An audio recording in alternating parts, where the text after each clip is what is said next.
Meow.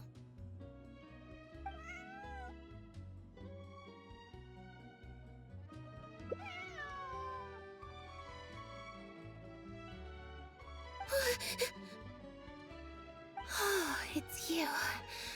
1 second. Now activating chat mode.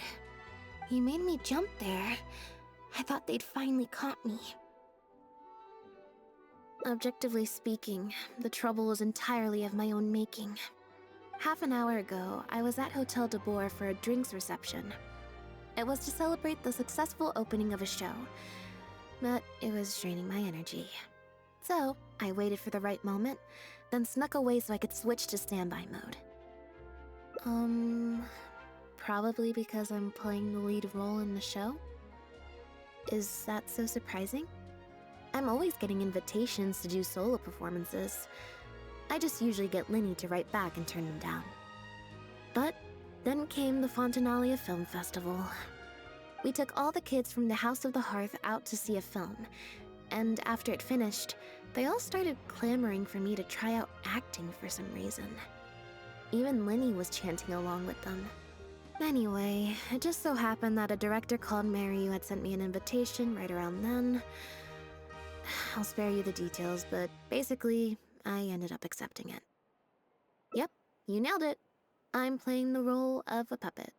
In fact, the show's called The Lost Puppet, and it's a masked mime show. So, I don't have to do any facial expressions or say any lines. Literally just a series of physical movements. The director says it's a very avant-garde art form. Art is not comprehended by the mind, but felt in the heart. At least, that's what the director says. Anyway, if nothing else, the opening performance seemed to go down well.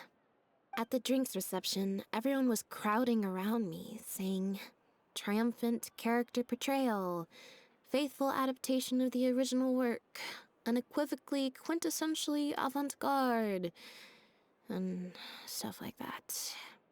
But being the center of attention is draining. So the moment they left me to go harass the director instead, I was out of there. The other thing is, some weird things happened while I was on the stage.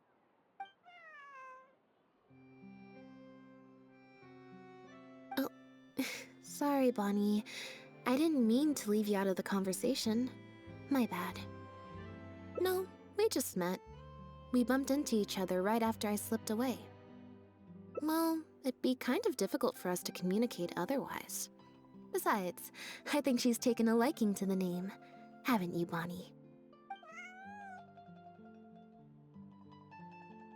Yeah, that's right. Good kitty.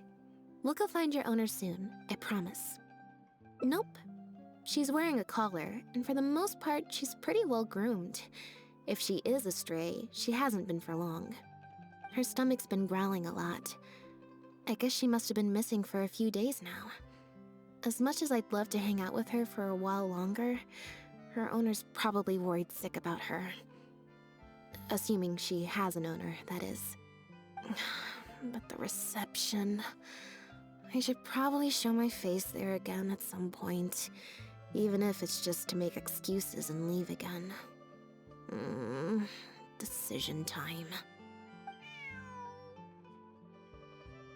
Well, I just find it exhausting, thinking through all the different ramifications of different choices and so on. That's more Linny's area than mine. So, unless it's something really important, I usually just leave the decision-making to him. It's fine. He got Fremonade to make me a little something for just this situation. Poof! A phaetometer. It looks pretty over the top, I know, but it's essentially just a box of cards. He kept the design simple, so it'd be harder to break. The way it works is, I pick a card at random, then look at the number on the card. Well, for example, if the number on the card is 5 or higher, I help Bonnie find her owner. If it's less than 5, I go back to the reception. I just have to believe in the bond between me and my cards, and my fate will reveal itself to me in numerical form. At least, that's what Linny said. Anyway, I guess I'll give you a demonstration.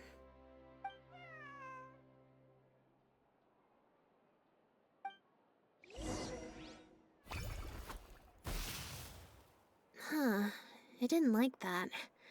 Was I using it wrong? Maybe if I just...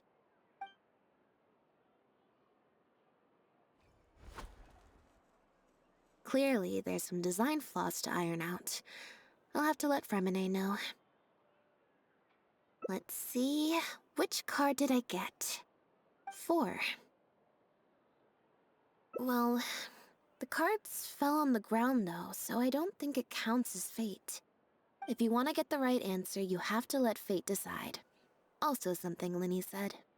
So, to put it another way, if picking a card up off the ground is how to not leave it to fate, then that means it must be the wrong answer. Or... Why don't you pick a card? Since I ran into you here, that means... our fates are, like, interfering with each other. Thank you. This one is final, I promise. Here, take the fatometer. If it's 5 or above, that means fate successfully changed. Anything lower than 5 is a fail. Also, if you have your own thoughts about what I should do, feel free to share it. Now that I've got a good problem solver here to help, I don't need to run every little thing by fate.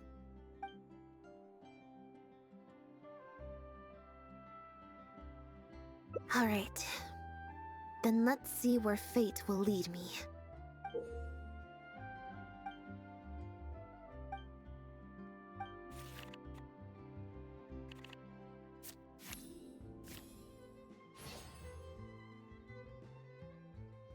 So, we're looking for Bonnie's owner?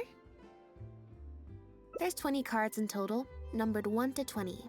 So there's only a 1 in 5 chance of drawing less than a 5. I should also mention, this time the cutoff was 5, but I just set that to wherever I feel like. To put it in perspective, I said I'd only do the show if I drew a 1. Fate can be pretty sneaky sometimes.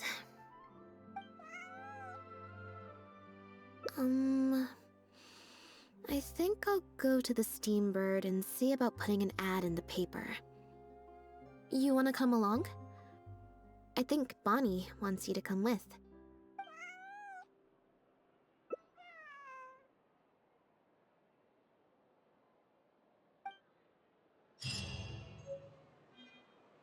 Ooh, I could make a fortune from this.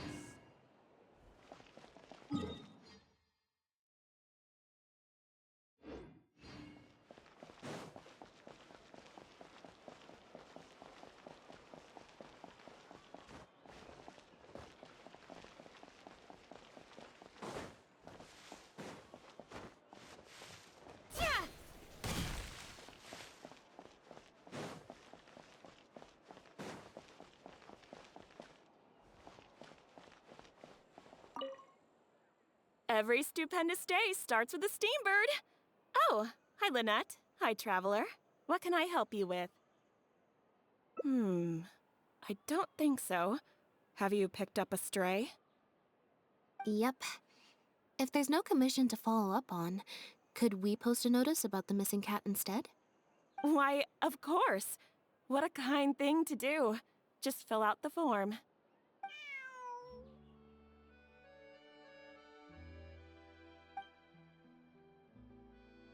Well, we've registered you as missing. You can stay at my place until your owner finds you. Also, I just wanted to say thanks for keeping us company for so long. Well, I should probably head back to the drinks reception. Hopefully most of the people have left by now. If you've got some time, you should stop by my place tomorrow to see Bonnie. There's a nice cup of tea in it for you. Alright, see you then. Look how lame Ammonia's idea of cross is.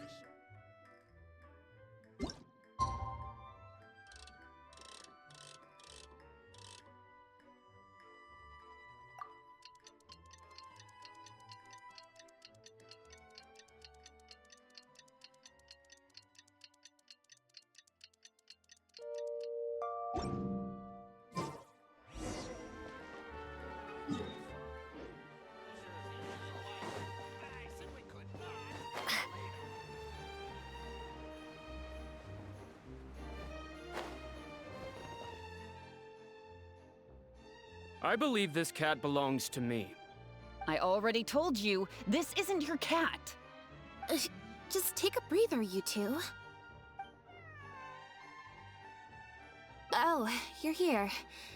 As you can probably see, you'll have to take a rain check on that tea I promised you. At least for now. This is my friend's cat. He's preoccupied with some important business, so I came to retrieve her in his stead.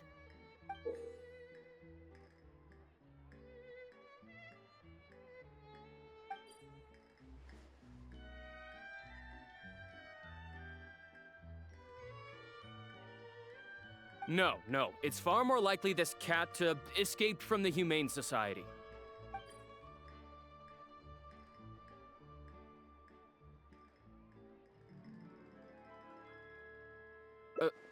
Bonnie? That's the name I've given her in the meantime.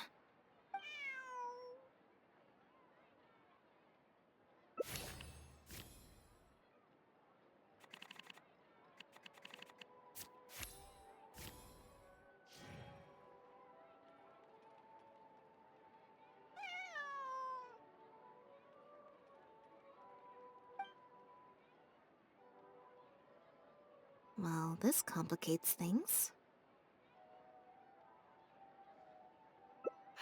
I told you before. This is my friend's cat. It's normal for her not to trust me. Listen, I'm the director of the Humane Society, okay? We've got so many strays, dogs, cats, you name it. I'm not even the one feeding them most of the time. You can hardly expect the cat to recognize me.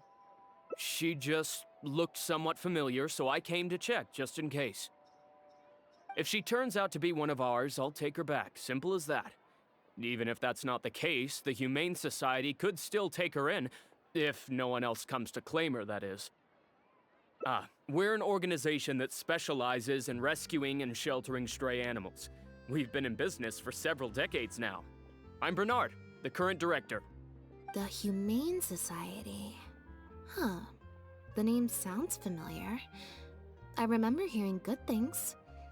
You're the one in the Quartier Lyonnais? Yes, that's the one. Anyway, if it's not too much trouble, could I possibly take a closer look at the cat? If it turns out I really am mistaken, I suppose that means the cat belongs to this lady here. She would be the only remaining option after all. It belongs to my friend. Go on, Bonnie.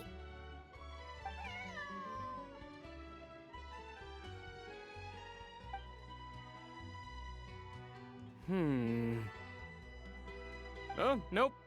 Looks like I was mistaken. They do look similar, but there's an ever so slight difference in this one's fur color. Deepest apologies, friends. Well, I suppose this means I still have a missing cat to search for. Apologies again for the confusion.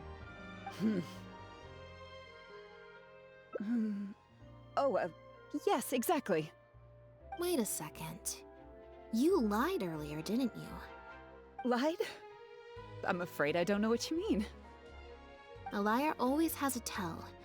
The look in their eyes, their breathing pattern, the way they hold themselves. The things that can give you away are often more numerous than you would think. What are you talking about? The way I see it, you're conflating baseless conjecture with fact.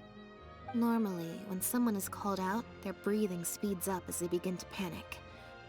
But your breathing pattern hasn't changed one bit.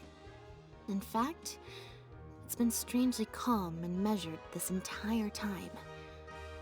It stands to reason, then, that your agitated behavior earlier was all an act. If you're a bad guy, I'm sure you'll take off running the first chance you get. If you're a good guy, the most likely explanation is that you're a member of the Guards, or some similar organization. And you're basing this off of? Intuition. Nothing more. Intuition.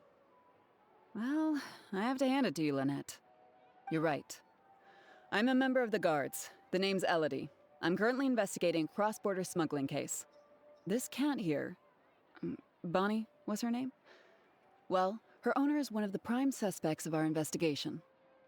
A couple of days ago, our suspect got wind that we were on his tail and fled. That's most likely how he got separated from the cat. I just so happened to stumble upon your notice in the Steambird.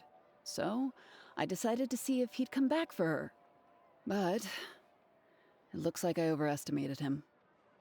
The impact of this case has been huge. The Marechaussee Phantom, the Guards, and the Special Patrol have all launched investigations. If there was even the slightest chance that he would show himself, I had to follow up on the lead. A new kind of illegal drug, imitation synth. We confiscated all the synth on the market, but addiction isn't something that goes away overnight. Even without substances on the market, people are still looking for a way to get their next fix. And criminals are all too eager to capitalize on that addiction. That was the impetus for imitation synth. Needless to say, a small-scale market opened up very quickly. After the original synth debacle, we put several measures into place to prevent similar incidents from occurring. The perpetrators got smart, though, and shifted their sales overseas before those measures could kick in. That's when the imitation synth smuggling began. We only recently got word of the presence of imitation synth overseas. We managed to track down evidence of some early transactions. What we were able to find out, however, hasn't proven that useful given the amount of time that has passed. The Marechaussee Phantom launched an investigation to track down every person in Fontaine capable of producing a drug like that. That's how we learned about Bonnie's owner. He's a researcher at the Fontaine Research Institute. His name is Pierre. Pierre Lafayette, to be exact. Lefebvre.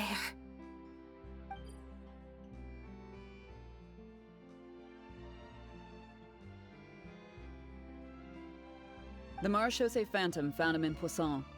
In addition to the cat, he also had a pendant with him. At first, there wasn't much cause for suspicion. A search of his house didn't reveal much to go off of either. The Marechaussee Phantom very nearly left it at that. It was only later that we realized the coat of arms on his pendant belonged to none other than the Lafayette family, one of the most infamous aristocratic families in Fontaine. Obviously, this discovery prompted a further investigation into Pierre. At that point, however, we discovered that he'd already fled. Now the Guards and the Special Patrol are all searching for him. That's not possible, actually. The Lefebvre family has been gone for a long time. Exactly. Many years ago, several important members of the family, including the Patriarch, were murdered by an assassin of unknown origin. From that point on, the family's power and influence took quite the hit. The family is engaged in all manner of crimes. As you can imagine, there's no shortage of people waiting in the wings to take their revenge. And with the family severely weakened, they were able to do just that. Most of the remaining family members succumbed to sickness or hunger. The ones that survived are currently living out their days under a new identity. Pierre is one of those very survivors.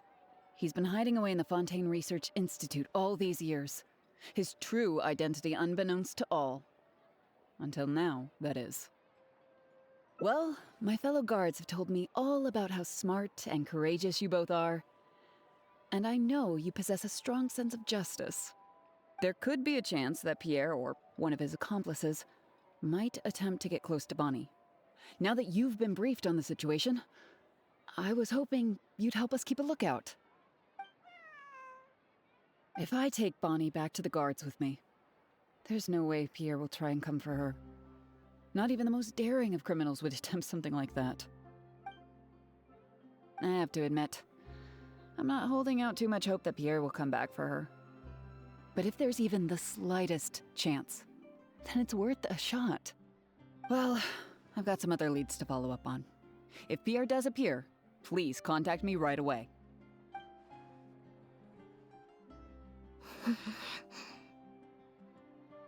It's nothing. I'm fine. It's just the head of the Lefebvre family. He was the eminent person who kidnapped me all those years ago.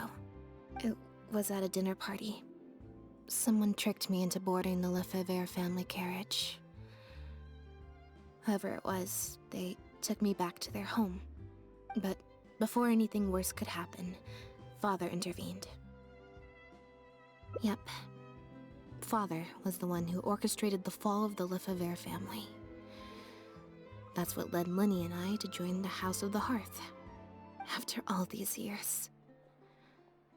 I never thought I'd hear the Lefevre name again. Don't worry about me. I wasn't feeling sorry for myself. I was just thinking about Lenny. He's been acting strange recently. He avoids me for days on end, consumes himself with some secret investigation, and then out of the blue pushes me to do that acting job. Thinking about it now, it's almost like the one I drew from that deck of cards was part of his plan all along. He must have asked Fermine to help him out. In any case, I know he's hiding something from me. He's really pulled out all the stops this time. It's very possible. I'm sure he tried to send me away because he was afraid it would bring up some painful memories for me. It wasn't necessary, though. Even after all these years, he's still as overprotective as ever. You'll have to help me teach him a lesson if we run into him along the way. Yep. I want to head to the Fontaine Research Institute to learn more information about Pierre. Just let me activate search mode and then we'll head out. Who knows? Maybe we'll run into Lenny along the way. A little bit of both, perhaps. For the most part, though, I just have the sense that something's not right. Something isn't adding up about Pierre's story. I'm just not sure what. Okay, I'll write a letter explaining everything to the crew. Once that's done, we can head out.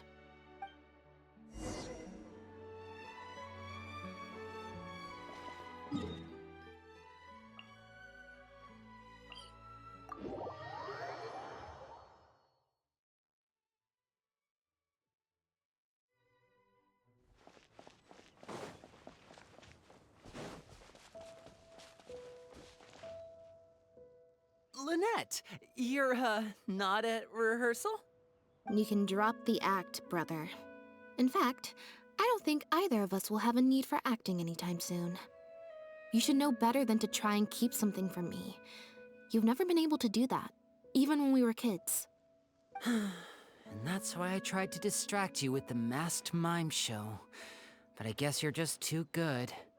Care to introduce us to your new assistant? This is Officer Shovras, captain of the Special Security and Surveillance Patrol. You may have met her already. Nice to see you. I should clarify something.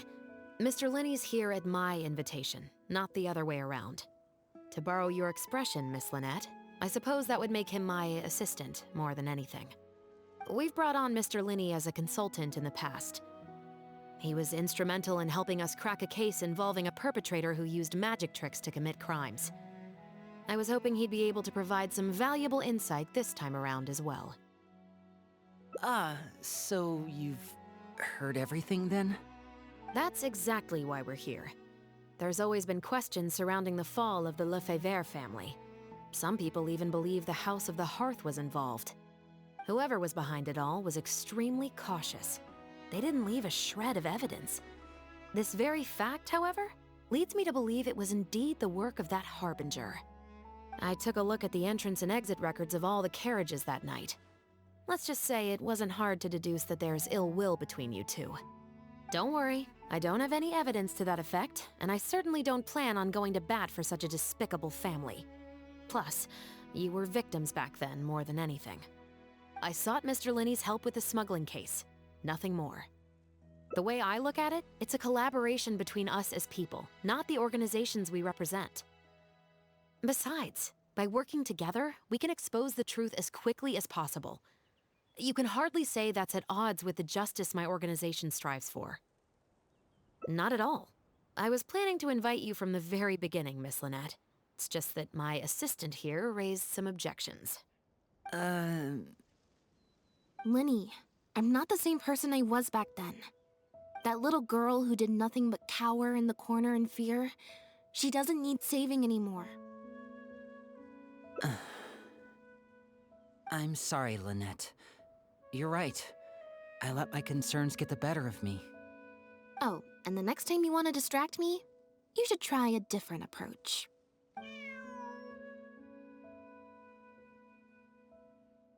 Who's this? You pick up a stray while I was gone? Uh, it's a bit complicated. I'll explain later. Anyway, her name's Bonnie. Well, if there are no objections, then I suppose the only thing left to say is... Lynette, Traveler, welcome to the team. It appears the Lefebvre family was very particular in their use of insignias and emblems. The family would use different emblems to mark differences in status, blood relation, and the like. In fact, the insignia that was discovered on the pendant was used to represent an illegitimate child. It's highly likely. That very status might have been what allowed him to emerge from the fall of his family relatively unscathed. It would also explain why he was able to assume a new identity as a researcher with relative ease. We discovered something interesting, though.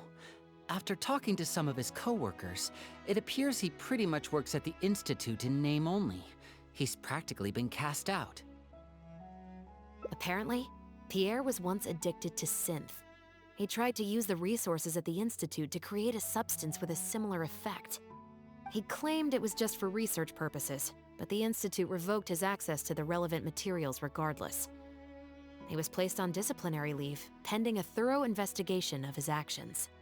But it seems the Institute ran into some trouble along the way. Could have been a lack of personnel or a timing issue. In any case, they had to table their formal investigation into Pierre. Unfortunately, that also included reporting any relevant information to the higher authorities. As for his family background, it appears none of his co-workers at the Institute were aware of that information. All they could tell us was that he was quite the recluse. Other than the pendant, we didn't find anything else of note at his residence in Poisson. Based on the samples of imitation synth we've been able to analyze, it appears the substance leaves behind strong traces wherever it's produced or stored. Those traces might not be obvious to the casual observer, but they're not something our guard poodles would miss. Pierre's home, though, came up completely clean. We didn't find any records indicating possible involvement in overseas transactions either. So, the Marechaussee Phantom didn't view him as a major suspect at first. Maybe he had a separate, dedicated area where he made the imitation synth. Well, his neighbors did say he was often gone for long stretches of time. You would think with him out and about so much, people would have spotted him around Poisson, but residents said they barely ever saw him in town. If his reclusive nature was just a matter of keeping a low profile, I guess it would make sense for him to have a secret base to carry out his business. After he disappeared, the guards conducted a thorough search of Poisson, but they didn't come across any suspicious locations. Poisson. You know Hotel de Boer, where I first found Bonnie? To get there from Poisson, you have to cross a stretch of ocean. It's not somewhere a cat could just wander off on its own. A cat? You mean...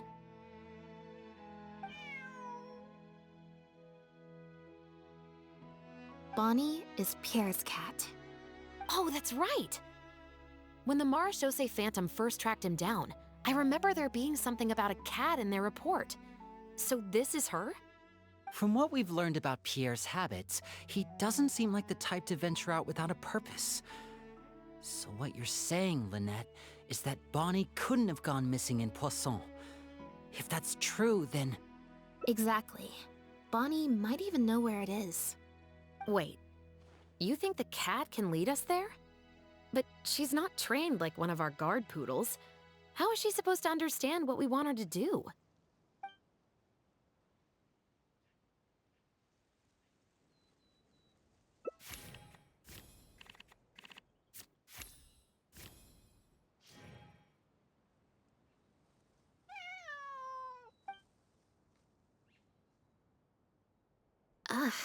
Guess she's a little skittish around strangers. Meow. Meow meow. Meow?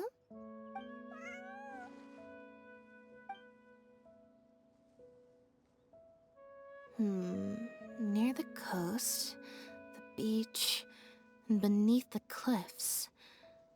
The place we're looking for is most likely north of the court of Fontaine. Well, I've certainly never taken a witness statement like this before.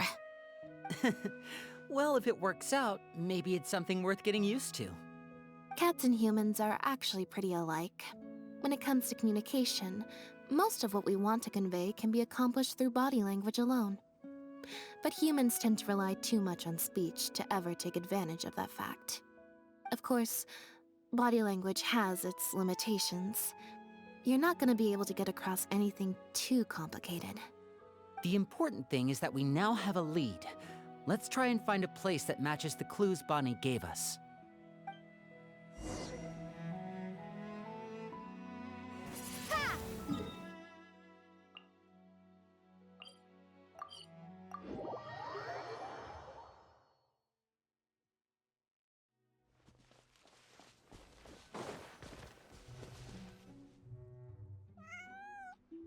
Seems like Bonnie is trying to take us somewhere.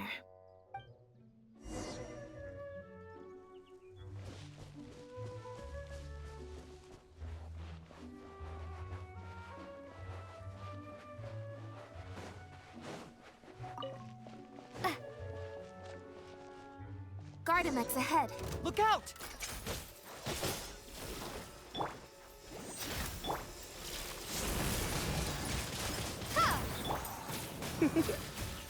Come a little closer. Prepare to be blown away! Windblade! Eat this! You're in for a little shock. Come a little closer. You're in for a little shock. You're in for a little shock. Come. Ha! Ha! Boba, get them! You're in for. Don't be such a brute. Come a little closer. Ha! You're in for a little shock. Yeah!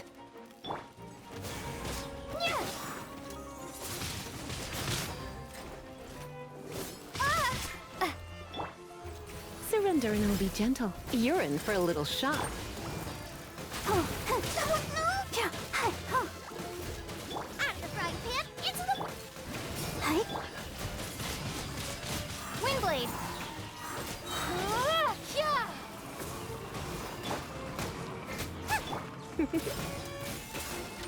You come a little closer.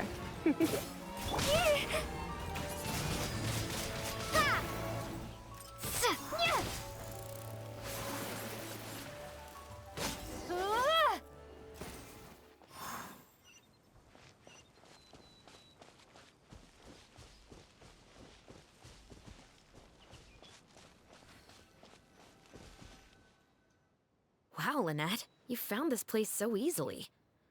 If I thought there was any chance you'd say yes, I'd recruit you into the Special Patrol here and now, no questions asked. Sounds familiar. I pretty much receive letters daily from people trying to poach her from me. Let's just focus on our search. There's a lot to investigate.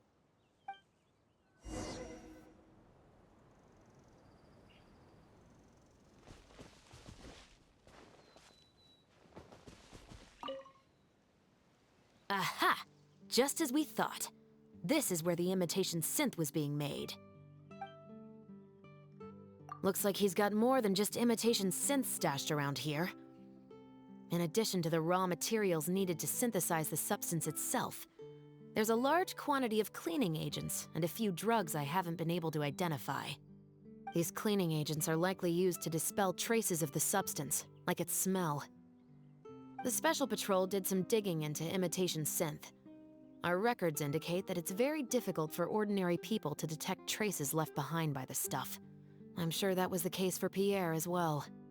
It must have taken a considerable amount of time and skill to ensure all those traces get washed away. But what are these other drugs for?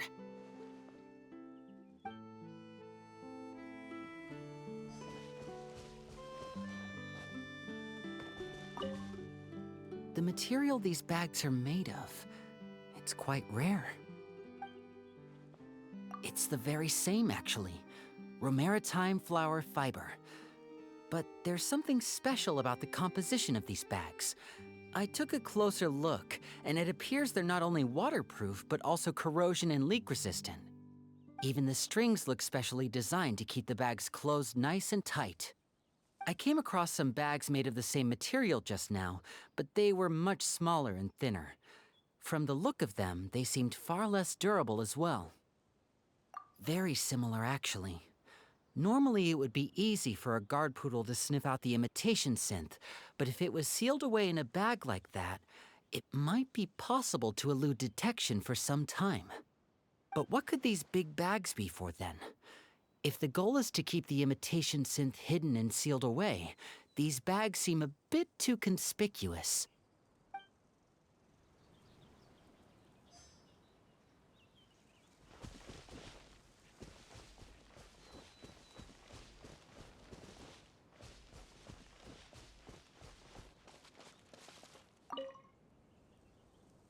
When the Marechaussee Phantom searched Pierre's house, there was no sign of these barrels, right?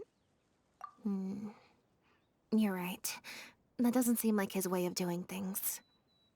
How did he get them here, then?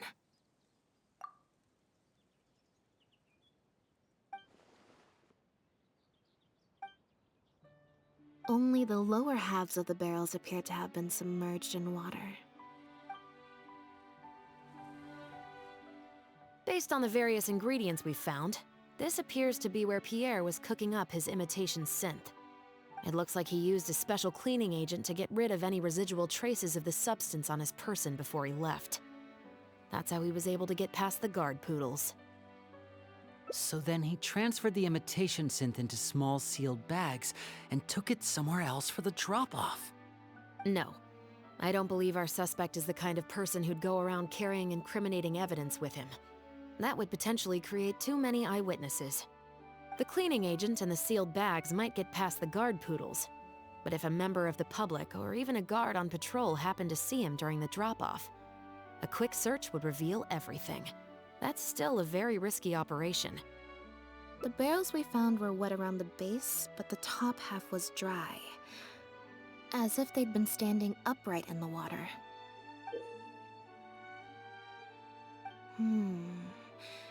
If you put a barrel in the water, it will normally float on its side. Unless it's heavily loaded, in which case it'll sink.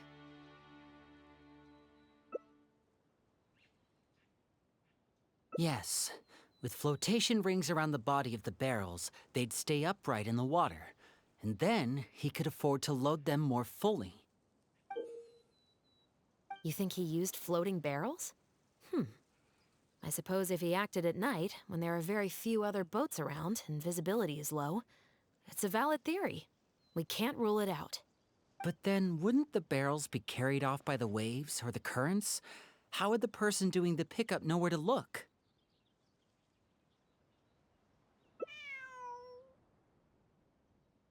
Traveler, can you come take a dip in the sea with me? I have a feeling that somewhere down there, we might find some rope. If a rope can be used to keep a pet from running away, then why not a barrel?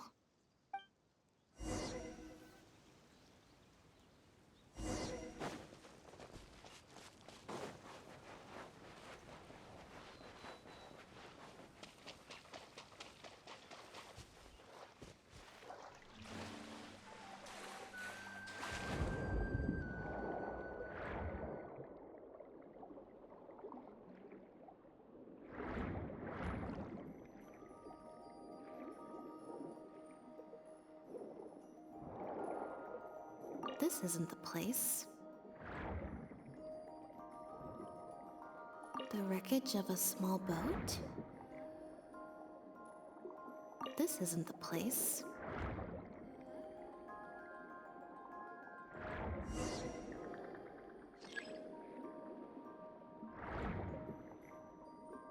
Got it. Time to go up and report.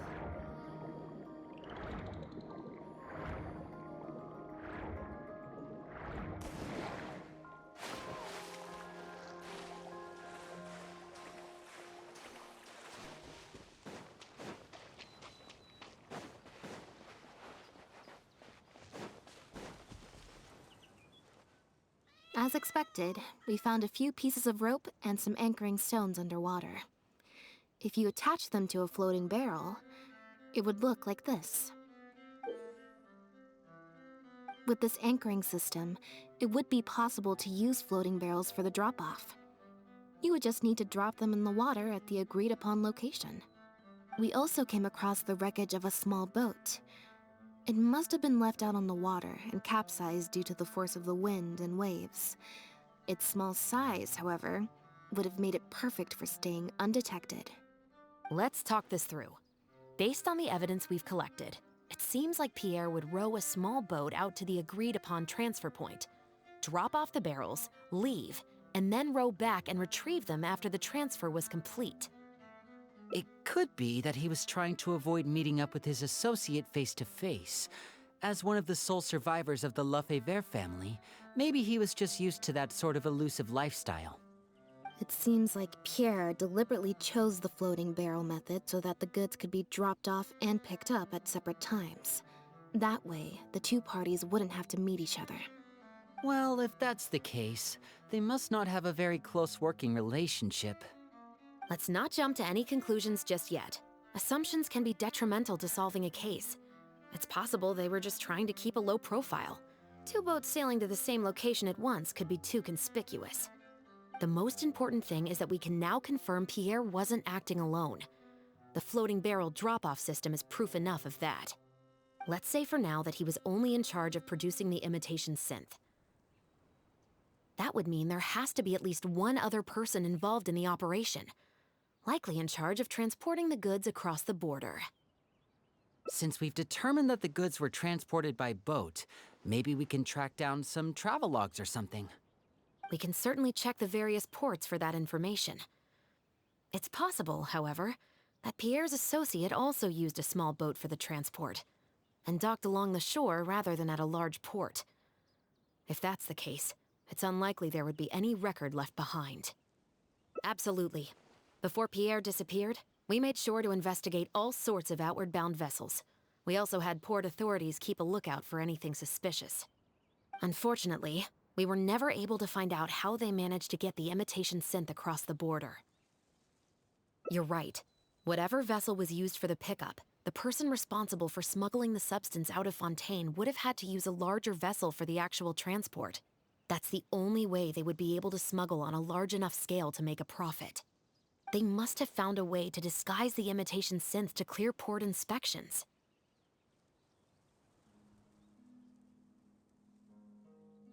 Exactly. We can't let any opportunities slip through the cracks. Although, given the amount of ports that could be involved, we should probably split up.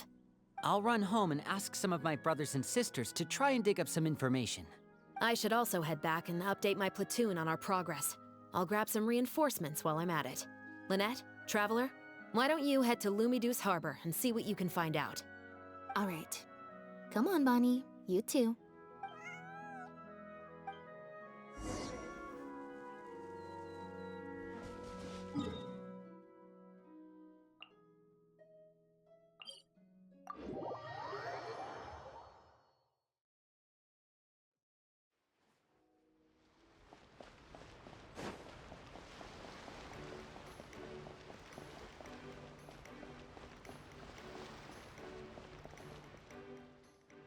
Oh, Lynette, Traveler.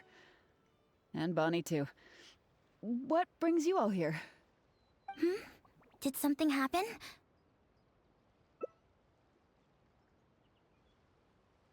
Oh. I see. Thank you for everything you're doing for the people of Fontaine. I'm in charge of guarding the port. You mentioned you were after some travel logs, right? I can go fetch those for you. Looks like I've got another hard day of work ahead of me. No, not usually. It's this incident that happened recently. Before that, everything was normal. All we had to do was confiscate anything suspicious and we could call it a day. Pretty simple stuff. But things are much more complicated now. We somehow let suspicious cargo pass through the port undetected. Not even our guard poodles were able to sniff it out. Even worse, we still don't know how the perpetrator was able to conceal the goods so well. By suspicious cargo, do you mean imitation synth? Yep. However, prohibited substances are just one example. We confiscate all sorts of contraband during the course of our inspections. Or at least, we're supposed to. So what happens to the goods you confiscate? Oh, we keep them in a storage locker. If they turn out to be something particularly dubious, we'll turn them over to the Maison Orderly. If the goods are only slightly suspicious but could otherwise be harmless, like raw materials that could potentially be used to create contraband, we return them to the ship they were confiscated from, instead of letting them pass through the port. Sorry for the wait. These are the travel logs for all the recent activity at the port. Oh, you brought Gerard with you. Actually, he followed me here himself. It's like he smells something on me. Huh. I wonder why Gerard is reacting to you two so strongly. Huh? We were so careful not to touch it, but we still ended up with traces on us. If it leaves a residue so easily, I just don't understand how the culprit was able to disguise the goods at all. Why don't you have a look at the travel logs first? All ships coming in and out of the port are recorded here, except for the ones the port authorities ride to and from work.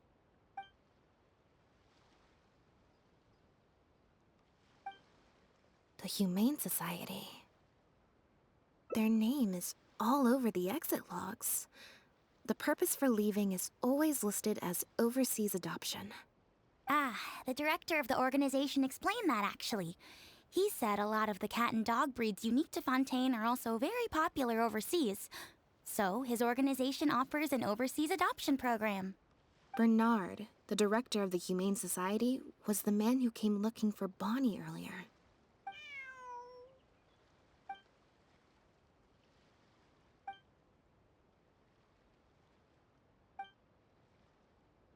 Have you figured it out too, Traveler? The way the criminal disguised the goods? When Bernard asked to take a closer look at Bonnie, he was actually checking whether there was any imitation synth in her stomach. Wait, what? The sealed bags we found at the secret base. They were specially made to be corrosion resistant. There were gaps around the lids of the barrels, and airbags were used to keep them upright in the water. Those drug shivers found at the secret base, she most likely didn't recognize them because they're not used on human beings. It's an anesthetic used on pets. The perpetrator must have given it to the animals. Pierre must have made the animals swallow the sealed bags full of imitation synth at his secret base. Then he stuffed them into floating barrels and left the rest to Bernard. The sealed bags combined with an animal's body odor would certainly be enough to mask the scent of imitation synth. During our inspections, we would have never thought to inspect the bellies of those animals for anything suspicious. Even if we tried to feel around for something, I'm sure it would be difficult to detect. Exactly. I bet Bernard even transported animals with synth in their stomach alongside ones without. That way, it would be even harder to say with certainty that something was amiss. She's probably in the clear. Otherwise, Bernard would have never left without her. I'm guessing he didn't know whether Pierre had already hidden the next batch of imitation synth before he fled. Just imagine. He sees the notice we put in the Steambird, and it turns out that one of the very cats he gave to Pierre for the smuggling operation is out in the open, roaming the streets of Fontaine. If Pierre had already hidden the next batch of imitation synth, then Bonnie would practically be living proof of their crimes. He would have had no choice but to go after her. So, that's why he came to find you and insisted on taking a closer look at the cat. Wait a second, I'm a little lost here. I get the part about hiding the substance in the pets, but those, what did you call them again? Floating barrels? Why even put the animals in there in the first place? If you've got something as convenient as a floating barrel, why not just stuff it with the imitation synth directly? Why not wait to hide the stuff until after the exchange has been made? In order to make sure the animals could swallow the sealed bags, they made them extremely thin. Had they not done that, the animals would have likely bitten or chewed through them. That step would have required a lot of energy, as well as a certain amount of technical expertise. So, it was better left to the more experienced Pierre.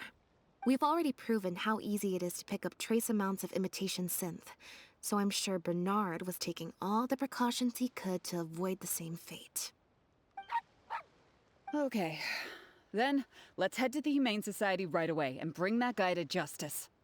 I'll bring a Gardamek to speed up the process.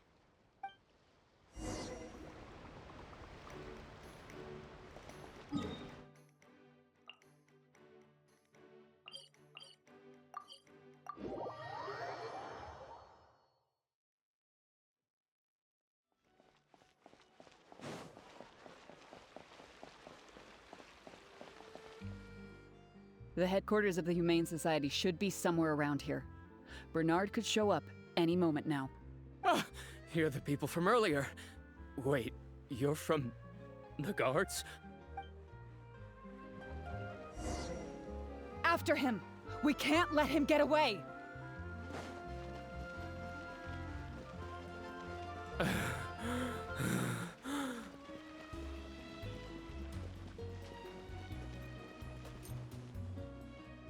Give it up, Bernard. Mercy, have mercy. I'll talk. I'll tell you everything I know. The Humane Society has done so much good over the years, and yet you have committed such an atrocious deed in its name. Look, I didn't have a choice, okay? My father cared about those blasted animals so much, he didn't bother to take care of his human wife and son at all. While those animals were showered with love, I lived worse than a dog. No one asked. Tell me, how did you first get to know Pierre? Well, after I took over the Humane Society, it gradually became harder and harder to maintain its operations. Until one day, someone suddenly passed me a letter. It said that I could stand to get a large sum of money as long as I helped them to transport some animals abroad. It was only after a few such transports that I finally understood what I was really transporting. But then, Pierre wrote to me, saying that we were already partners in crime and that I better keep cooperating with him if I didn't want to be reported to the guards.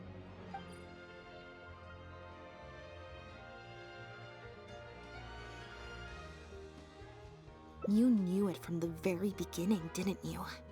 The reason why you had to go through so many steps just to transport some animals. I'd suggest that you confess everything right now if you don't want to add anything else to your list of crimes. Yes, officer. I would order wooden barrels and flotation devices according to his instructions, and then load the sleeping animals onto a boat. Once I sailed to the location he provided, I would dump everything together into the sea. And a few days after that, I'd come by again in my boat and pick up the animals sleeping in the barrels. Once I had received enough of them, I'd bring them to the harbor to be adopted abroad. That guy, Pierre, he was running the entire show. He set up all the meeting times and found all the foreign adopters. Oh, and he even supplied all of the goods, too. I just did the transport. He was the one who planned out and executed everything else. Look, I don't know, okay? I've never ever met him in person. We've only ever communicated through letters. And when did he send his final letter to you? Just last night. He said that the Marechaussee Phantom is now after him, so he's planning to go into hiding for some time. He didn't mention where he's thinking about going, though, but he did tell me to look out for the guards. It's been a few days since Pierre's last appearance. I'd wager that he sent that letter after he found his hiding spot. I burned them. It was on his orders. I had to burn every letter after reading them. I wasn't even allowed to share them with the rest of the society employees. Sure sounds like you're trying to use the lack of witnesses or evidence to pin the blame on Pierre. No, I swear, this time I'm only telling you the truth. Well, we can check the truth of your statements at the Opera House. I hope you know what'll be coming for you if I were to find any discrepancy between the evidence and the testimony you just gave. I know, I swear I was just telling the truth. My thanks to you both. Had it not been for you, I really don't know what would have happened to this case. Bonnie helped, too. That's true. It was all thanks to her that Bernard was finally exposed.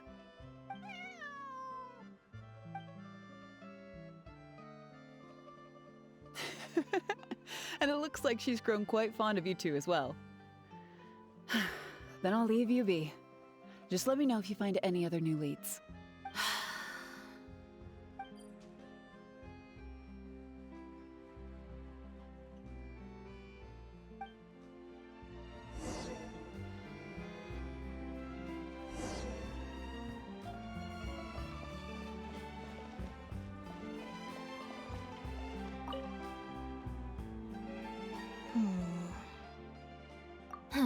It was that obvious, huh?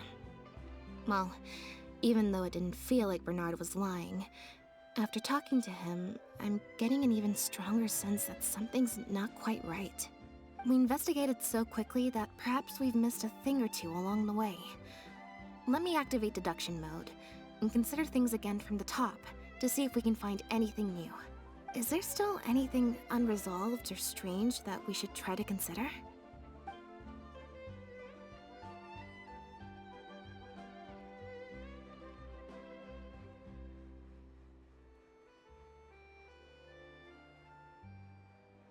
The Marechaussee Phantom found Bonnie and the Lefebvre pendant at Pierre's residence. That was the beginning point of our investigation.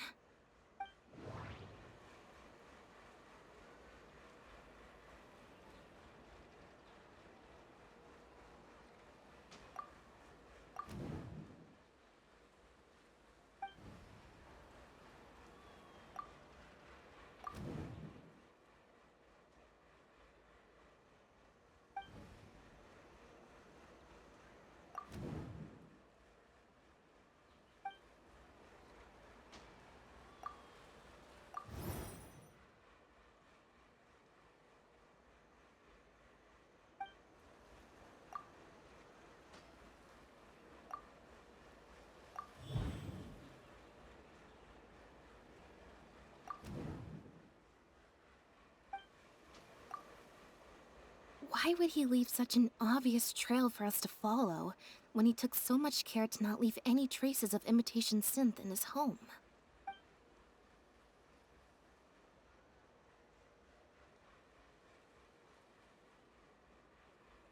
Well, we've discovered that Bernard is responsible for the trafficking, while Pierre deals with supplying the goods. Is there something else in this scheme that we're missing?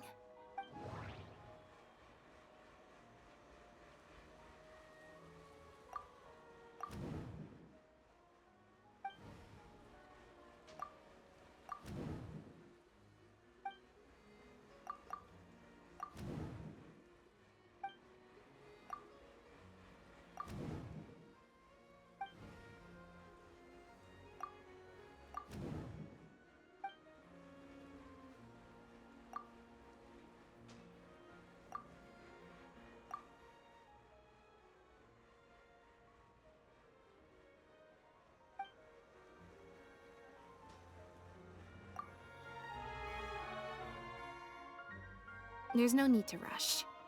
Let's see if we can find any other suspicious points about this case.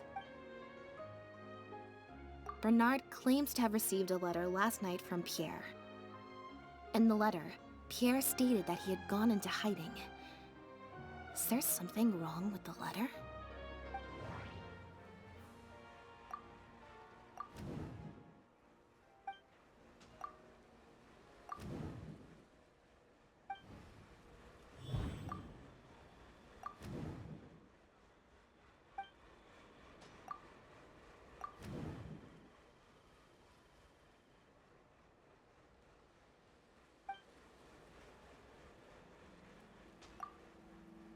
If Bonnie had imitation synth in her body, then she was a liability that had to be recovered at all costs.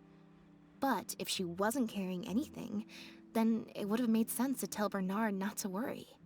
And thinking about it, Bernard only attracted our attention in the first place because he came to look for Bonnie. Could it be that the person who wrote the letter also knew nothing about Bonnie's whereabouts? Or they had a separate goal entirely.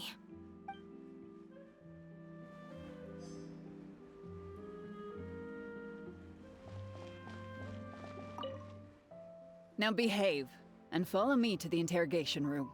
Ow! That hurt. Ow!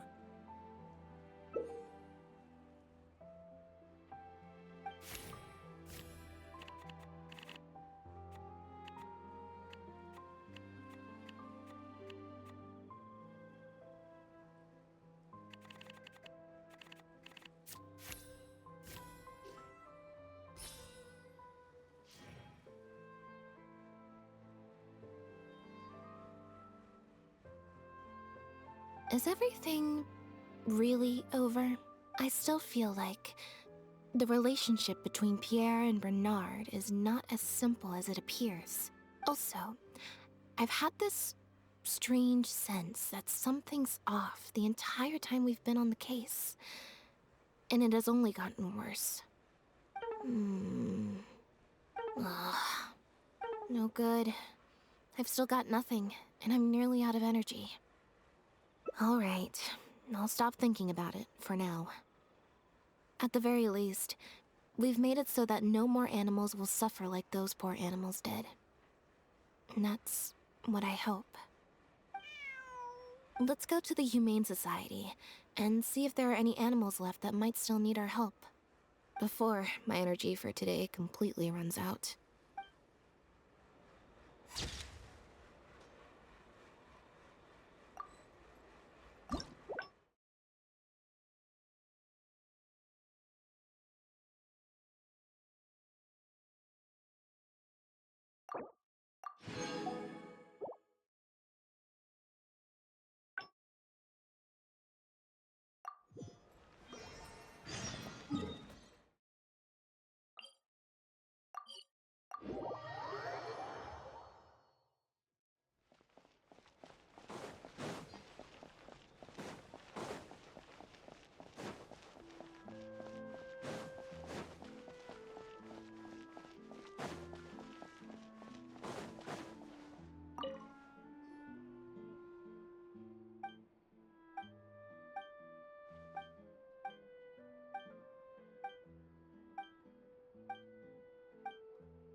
Huh, I didn't like that.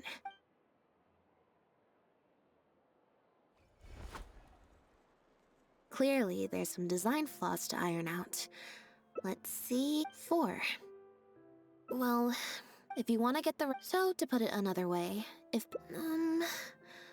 Or... Why don't... Thank you. Here, take the phaetometer. Also...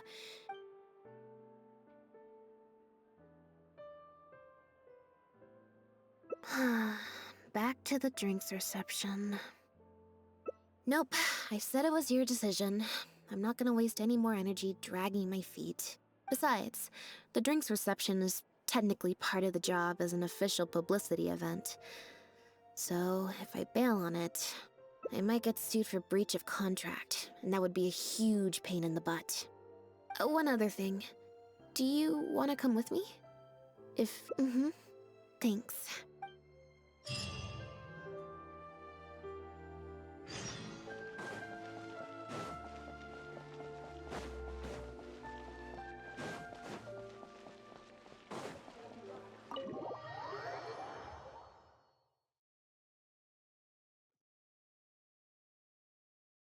There you are, Lynette!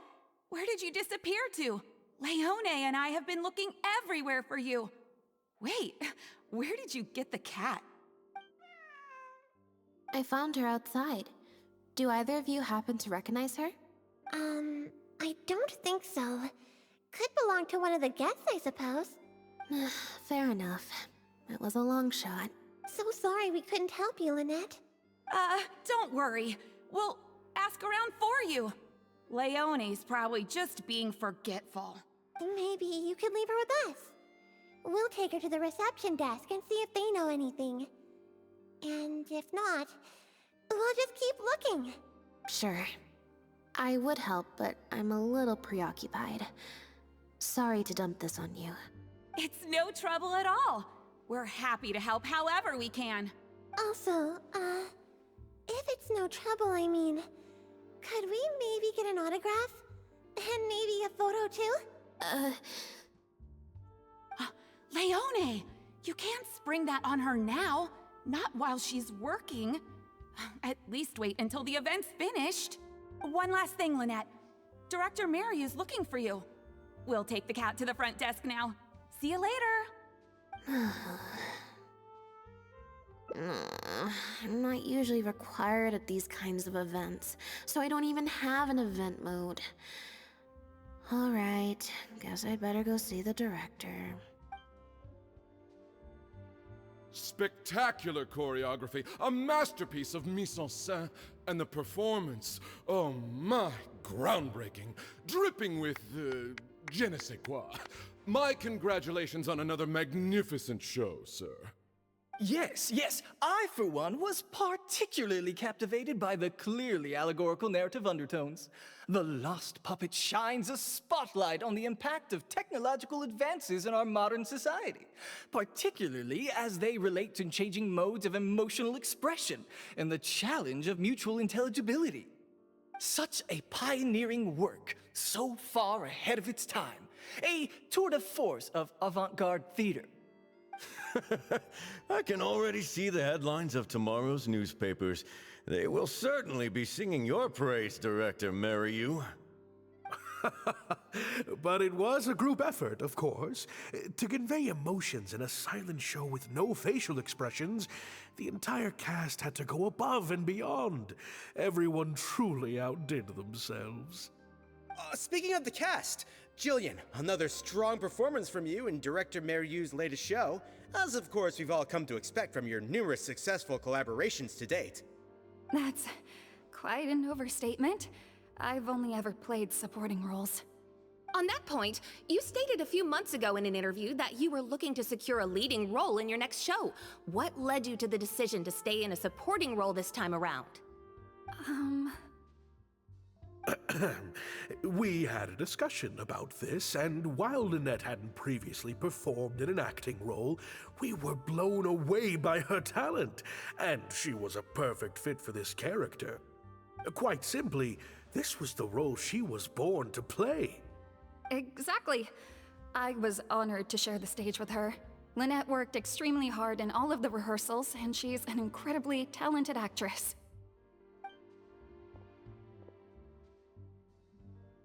Oh, Lynette's back! Hey, Lynette, where have you been? Were you in standby mode? Some reports say you switched that state to recharge after a show.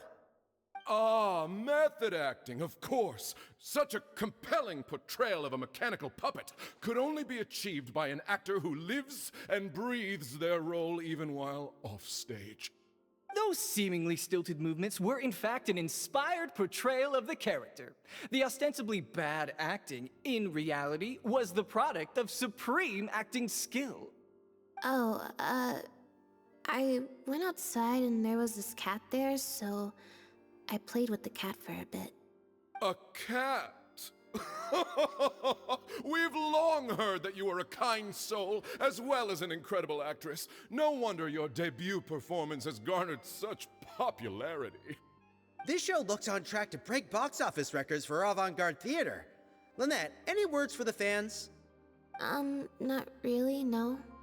I believe Lynette is trying to say that the act of performance itself is the actor's true means of connecting with their fans. Oh, I see. Lynette, any comments? Right, exactly. But don't you want the fans to know how you're feeling right now, after the hugely successful opening of your first ever show? That's true. I'm sure the fans would love to learn a bit more about you, too. How interesting.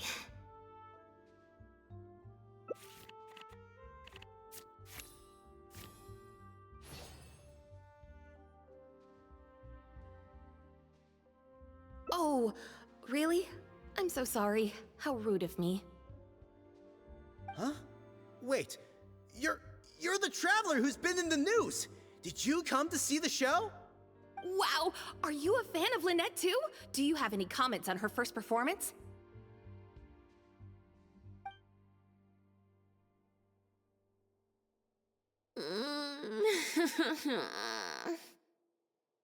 Yeah, it's just...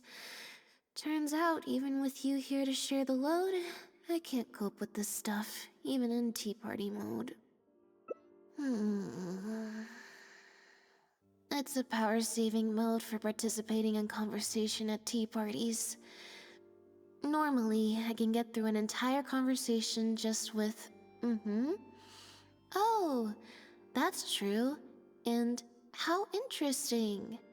But at a tea party, I'm not normally subjected to a constant stream of questions. The energy consumption of that interview just now was 3 times as much as the average tea party.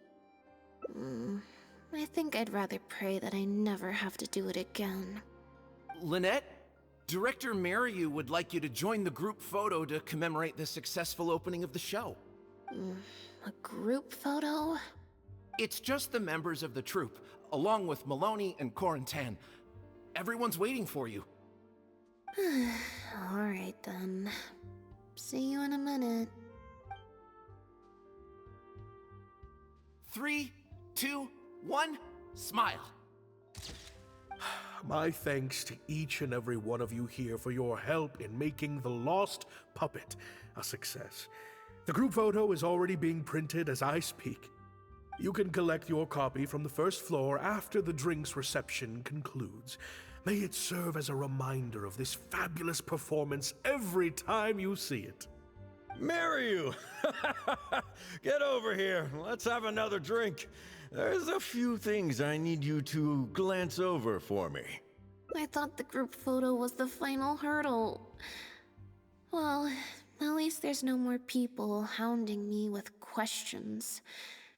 I just need to find somewhere to switch to standby mode, and the time will fly by. I hope.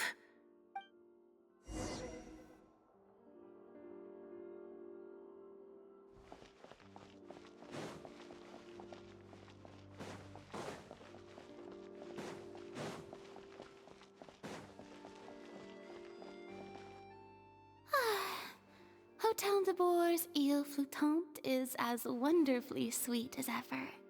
Traveler? Lynette? Oh, wait, hold on. What do you mean, managed to get an invite? I'm an expert in the dramatic arts. Of course I was invited. Naturally, people wanted to hear my comments on the emerging art form that is the masked mime show. Remarkable, and a very worthwhile artistic endeavor, exploring a character with no lines or facial expressions who can only communicate how they feel through their movement.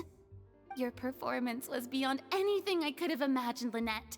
Clearly, this was a very suitable role for you indeed.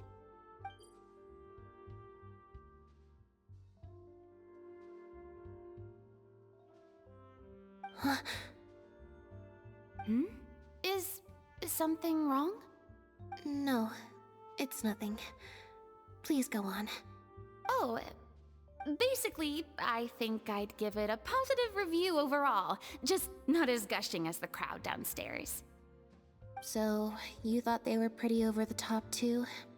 In fairness, it's normal to bring along some vocal supporters for publicity when a new show opens, but still, this was something else.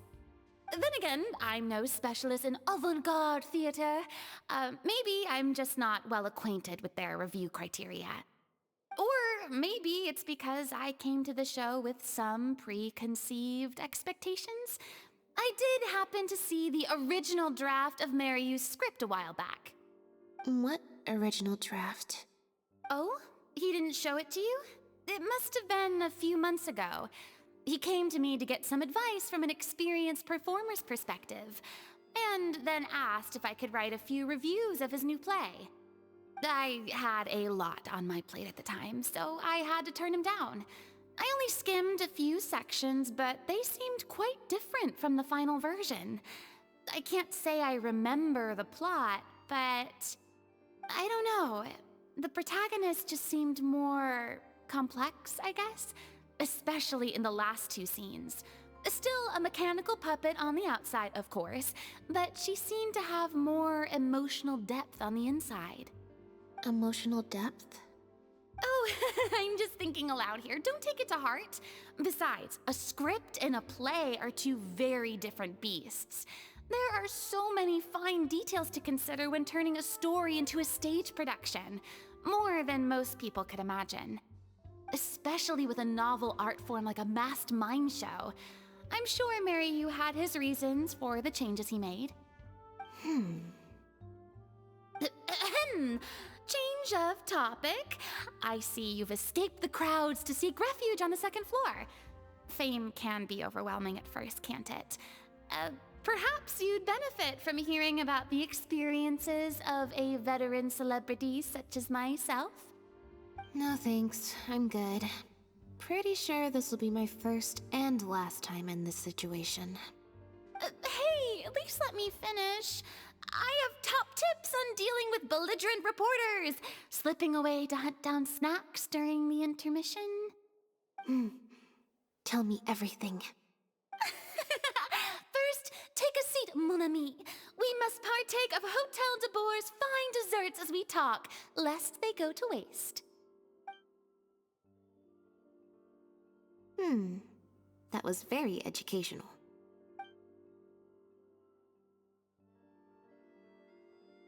I expect most of the people downstairs have left by now. Time to grab my copy of the group photo and get home.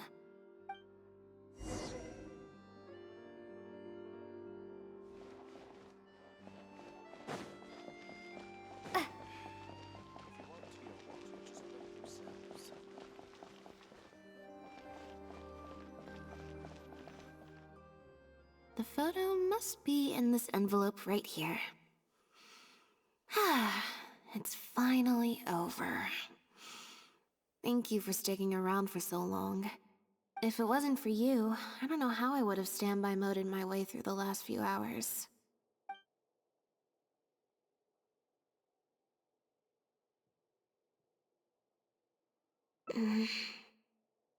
It's fine. It's just... It was such a minor thing. While I was on stage, there was a moment when I felt like someone was looking at me. It was only for an instant, and I didn't even see who it was. But somehow, I knew it was a look of contempt. I got a vague sense of it again during the reception. Like someone was giving me an evil stare. But I couldn't figure out who it was. Normally, I'm used to lurking in the shadows on the stage and spying on other people.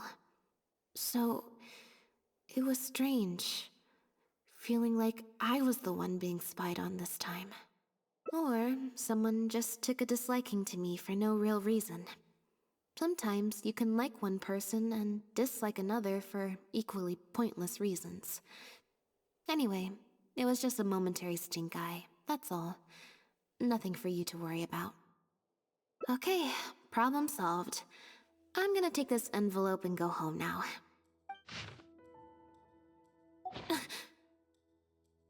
You have destroyed this work of art.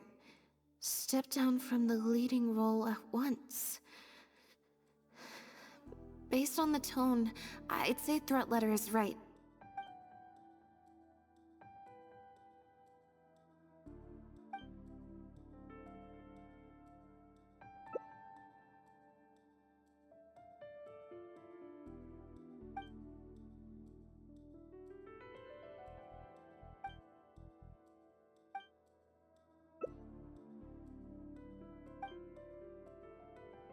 I don't think we're gonna find any more clues here. Yes, let's. Whatever destroyed means, it could have something to do with the original script that Farina mentioned. Also, I'm gonna have to ask you to stick around a while longer. I can't believe how well the whole Lynette's debut acting role thing worked out. Even the avant-garde box office is lapping it up. How could I ever have doubted you? If you hadn't stuck to your guns and kept sending those invitations, this opportunity would have passed us by. See? I told you. All the times she'd refused in the past were all the more reason to keep inviting her, because it turns into a big talking point. Can you imagine if you'd gone with Jillian? You'd have been lucky to get half the ticket sales you've ended up with. True. Well, Jillian still needs to get a few more productions under her belt.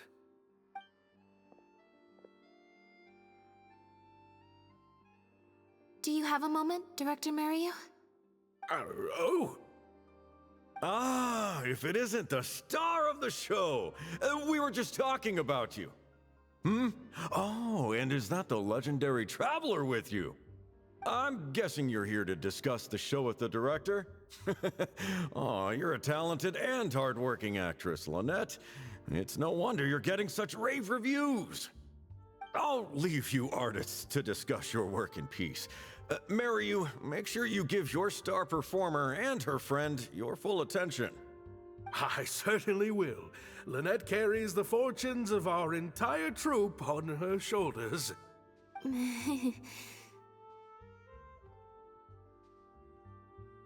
Mr. Maloney. An investor or something, I think. I've never asked him. So, what can I do for the two of you? I'm afraid I'll have to dash soon as I'm meeting some friends from the newspaper. Otherwise, I'd love to stay longer. We heard that the original script for The Lost Puppet was quite different from the final show. I'm kind of curious to know what the protagonist was like in that version. Oh, well, this is a surprise. I didn't think you'd be interested in that sort of thing. It's not uncommon for scripts to undergo major changes as they're being brought to the stage. But I'm afraid there's not much to tell you in this case. The protagonist has stayed the same from the beginning to end. A mechanical puppet with a bumbling body but a sensitive soul. A stranger in time who doesn't belong. There's no doubt about it. You are the protagonist, and the protagonist is you. The success of one is the success of the other, and that's what made this show an artistic triumph. Sorry, you've lost me. Can you put it in plain words? All right then. Delving deep in the search of core truths is the job of an artist, after all. You shouldn't give your attention to early drafts of the script, Lynette. All it would do is sow confusion where you already have clarity. The current script is the final version because it is the best version, and your performance best brings that script to life. Why, if it weren't for you, I doubt any audience would give our show the time of day. What letter? Oh my goodness! Destroyed this work of art? Really? Well, Director Mario, any idea who might have written it? No. Who on earth would write such nonsense? Absolutely not. Without Lynette, this show would be over. Everyone's hard work would go to waste. No, there's no way that this is someone from the troupe. Yeah, maybe Jillian could fill in for me for a while. What? No way, out of the question. The protagonist has to be played by Lynette. Jillian can't... She's just not what the audience is looking for.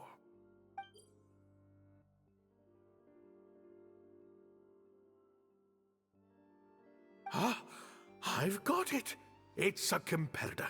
Yes, this letter must be from a competitor of ours who's trying to get under Lynette's skin. You can't lie low. That's just what they want you to do.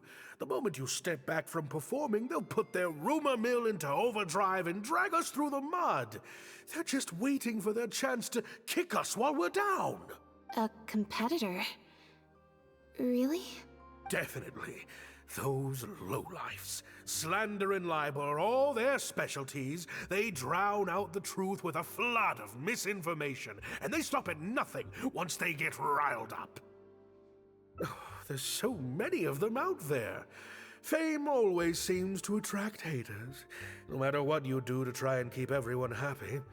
But don't worry, I will get to the bottom of this. Stay strong, Lynette, and keep up the good work on stage. I have to go and meet my friends from the newspapers now, but rest assured, I'll be discussing countermeasures with them. So, a competitor, huh? I kinda doubt it. We've dealt with those types before.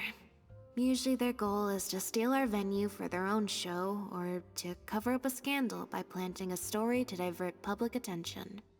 But at the moment, I don't think anyone's got a reason to do any of that stuff.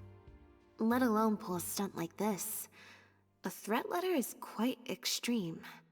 Besides, when I felt that evil stare, I'm pretty sure it was coming from somewhere backstage. So that rules out a lot of people. I'm actually more concerned about Maryu. When I mentioned Jillian, his reaction was pretty unusual. Especially since Maloney mentioned that the initial plan was to cast Jillian as the lead. Sounds like there was an original protagonist as well as an original script. I should probably go talk to her. Yep, she told me she lives in the Fleuve Sandra.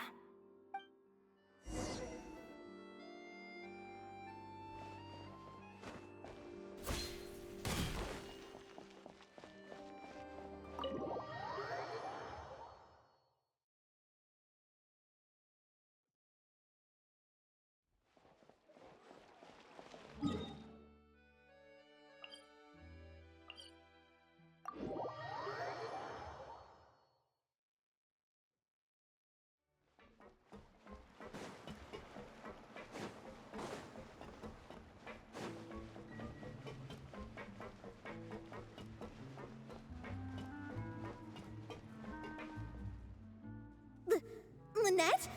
What are you doing? You're not welcome here. I've been to the Fleuve Sandra plenty of times before. This is the first I'm hearing about me not being welcome. Things are different around here. You might be used to a crowd of bootlicking morons fawning over you wherever you go, but not down here. We know what you are. Bootlicking morons? I don't know. I've never met this kid before. Gina, stop that! Go home now! Jillian! No buts. How many times do I have to tell you? That had nothing to do with Lynette. If you don't leave right now, I swear I'll never invite you to one of my shows ever again! Jillian! Just because Lady Farina speaks highly of you, it doesn't mean you're all that! I'm so sorry. Gina's always been a strong-willed child. That's why I never let her visit me at work. It's okay. I have younger siblings too, so I get it. She's in her rebellious phase, huh? If you let angsty kids get you riled up, they'll drain all your energy. So don't worry, I won't let it get to me. Well, this situation's a little different in this case, but still, thank you. So, what brings you to the Fleuve Sandra? We heard about it from Maloney. He said you were originally supposed to play the lead. Maloney, huh? Of course he couldn't keep his mouth shut. I'm sorry. I never mentioned it because Director Maryu was very clear that I mustn't let any of it affect you. What's this?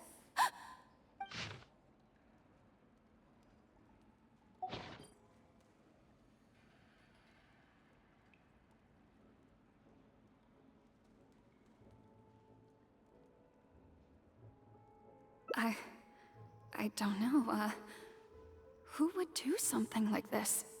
Don't be scared, Jillian. Just tell us what you know. Okay, I'll try. It's true. I was originally cast as the lead in The Lost Puppet. I've worked with director Mary Yu many times before, but only in minor roles. The audiences and critics never had much to say about me. Nothing terrible, but nothing amazing either. A few months ago, Mary Yu started working on a new show, so I plucked up the courage to ask him if I could take the leading role. He was hesitant, but he agreed to let me try for the part. We did a few rehearsals, everything seemed to be going okay, but then... There's been a change of plan, Jillian. The leading role will now be played by Lynette. Lynette? But she always turns these things down, doesn't she?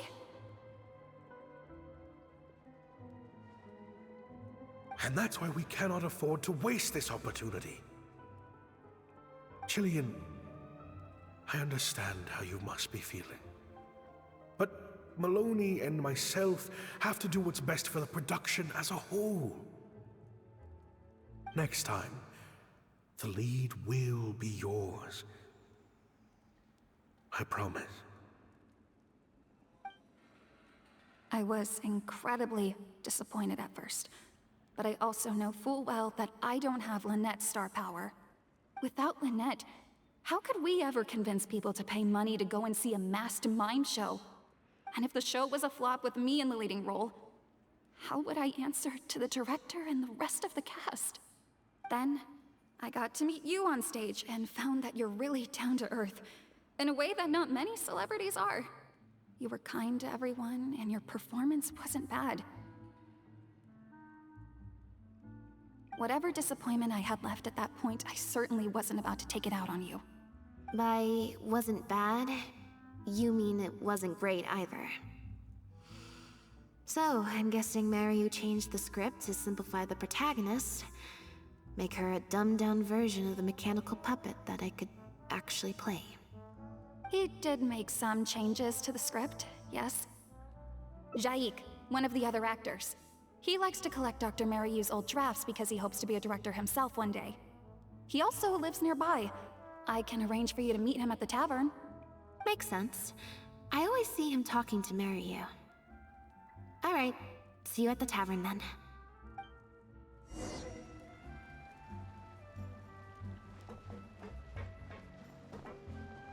I guess I'm finally on the right path.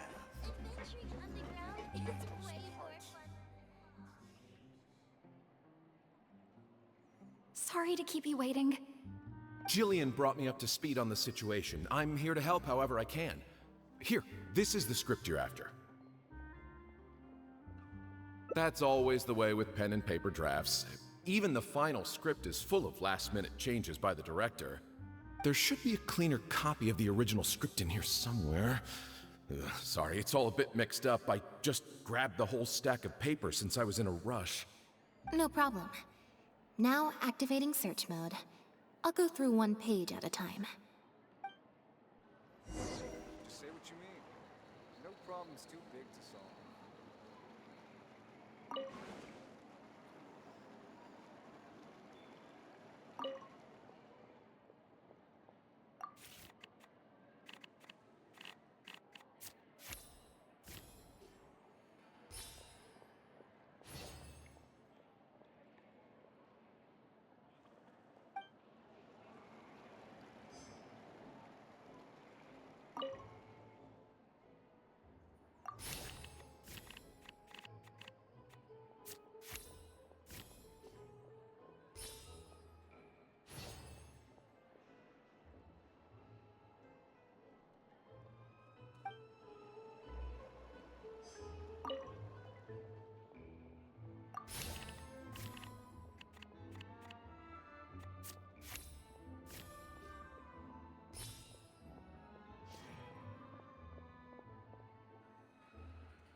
The protagonist returns to the ruins where she began and performs a dance in honor of her deceased companions. She dances until her joints have rusted stiff and mechanical parts are falling from her body. Yep, that's not something a novice could hope to pull off after just a few months of rehearsals.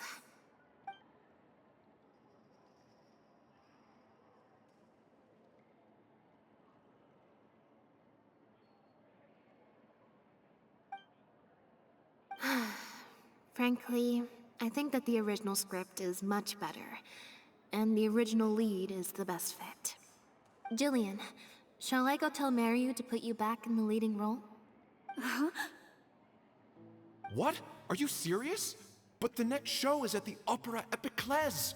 It's such a huge opportunity. But not such a rare one for me, though, right? That's different. This isn't you as part of a magic duo. It's a chance to star as the main character in a show. You'll reach whole new heights of fame. Fame in small doses has its perks, but too much and I'll get overloaded. But if you play the lead, the fame will be yours, and I get to be free. Sounds like a win-win, don't you think? It'll never work. There's no way Director Mariu or Maloney would ever agree to it. The set for Act 4 would need to change, as would all the marketing materials. And that would mean asking Maloney for a lot more Mora. Changing actors at the last minute is just too risky. If anything went wrong, it could bankrupt the whole troupe. Plus, Maloney's friends have already published a ton of articles saying how this is the role that Lynette was born to play. No one else can play the protagonist now. If Lynette quit the show and I took her place... If Lynette left, they'd sooner stop the whole show than let me take her place. Stop the whole show? But all the people in the troupe, months and months of everyone's hard work would all be for nothing.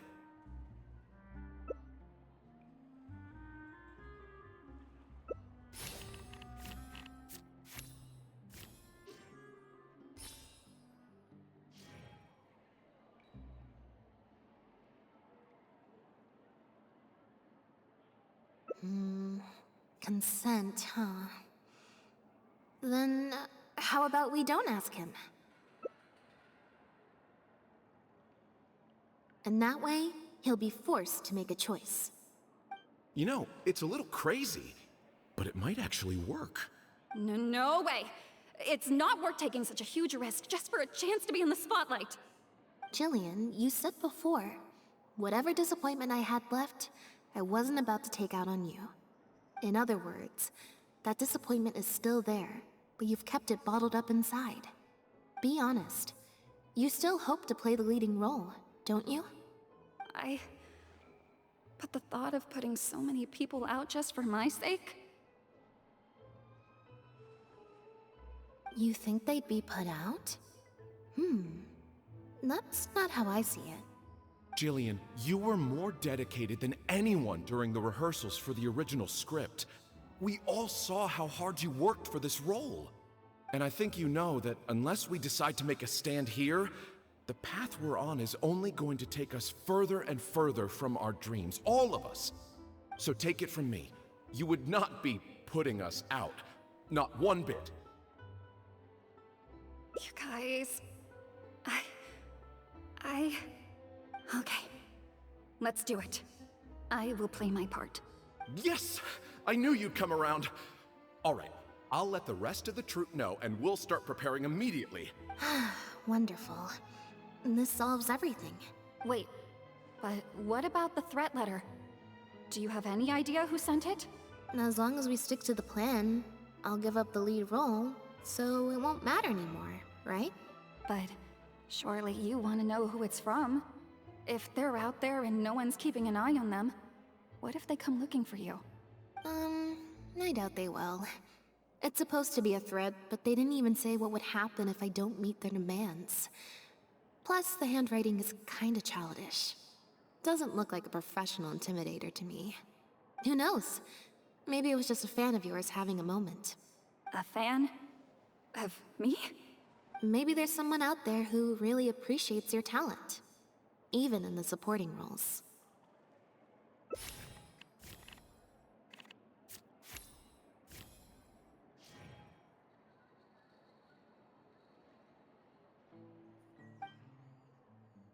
It's getting late. We should be leaving. Come on.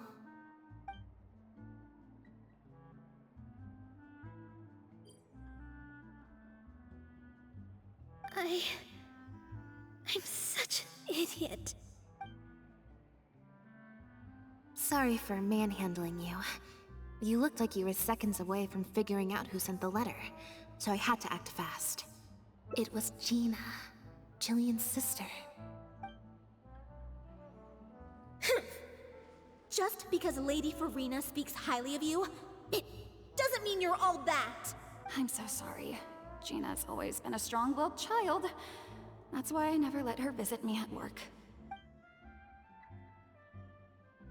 I guess she must have snuck into the drinks reception and overheard our conversation with Farina. She idolizes Jillian, both as an older sister and an actress. And she watched as the dream role Jillian had been waiting to play for so long got snatched away from her by some amateur who's never acted before. To make matters worse, all the critics were hailing this amateur as a perfect fit for the role, and even Fontaine's former biggest star was praising her abilities. Yeah, that pretty much sums it up. Like I said, getting angry at angsty teenagers is draining. Besides, if it was my younger brother or sister and they found out I'd been treated unfairly or had an opportunity stolen from me, they'd definitely do something far worse. I was in Jillian's position once. Back when Linny and I were starting out, before we got famous, we just had to take things a day at a time. Doing our shows, slowly trying to build up our reputation. So I can understand Gina's frustration.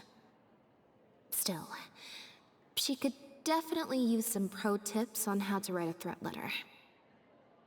No, the way she looks at me is indignant, frustrated, but not malicious. Plus, she didn't even try to hide how she felt. Whoever was giving me that evil stare was backstage. Blending into the crowd at a drinks reception is one thing, but trying to blend in backstage, where everyone's on high alert waiting to be called on stage, would be a lot more difficult. We'll find out who it is before too long. In 2 days' time, at the next show, I think it will become very clear. On that note, guess I'll see you at the Opera House. Bye for now.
Oh, you're here!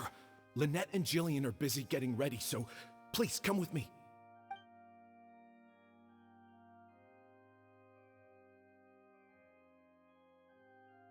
That puppet in the middle, is that Lynette?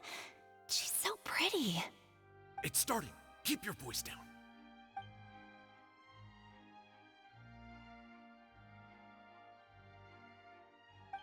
Wow, I thought it would be hard to follow, but in the end, it was actually very clear. Even though her face was expressionless and she didn't speak the whole time, I felt like I could really understand how the protagonist was feeling.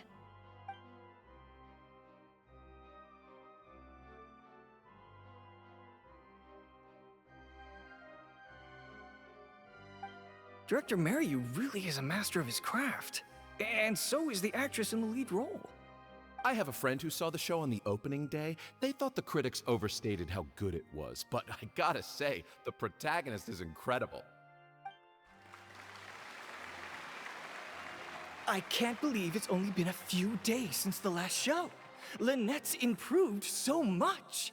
Just wow! I'm speechless. Words simply cannot do justice to the sheer excellence we witnessed from Lynette on stage today. Your penchant for the hyperbolic strikes again, Amory. Clearly, you weren't at a loss for words when you were writing your article. I saw you hand it to the journalist. Trying to get your critique into the papers the moment the show is over, are you? Well, you know how it is. The early critics get all the readers. Wouldn't you agree, Mary?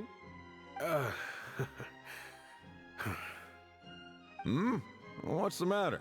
Cat got your tongue? The first half was a huge success. Even I could tell the acting was top tier. My apologies, Mr. Maloney. Please excuse me for a second. I need to have a little talk with my actors. Oh, very well. Hey, while you're at it, this might be a good time to talk future collaborations with Lynette.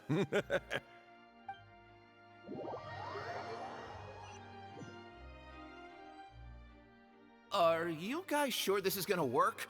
What if Director Mary pushes back? We're already halfway there. We can't back out now. All we need to do is stick to the plan. What is this plan that you're so intent on hiding from me, Director Mary, I thought you were talking to Maloney and the critics. Korantan and Armory have both finished their articles. I went to greet them as a mere formality, but you seem to have availed yourselves of my absence during the first half to defy me. What have you done? Was that really Lynette playing the lead role? Ta-da!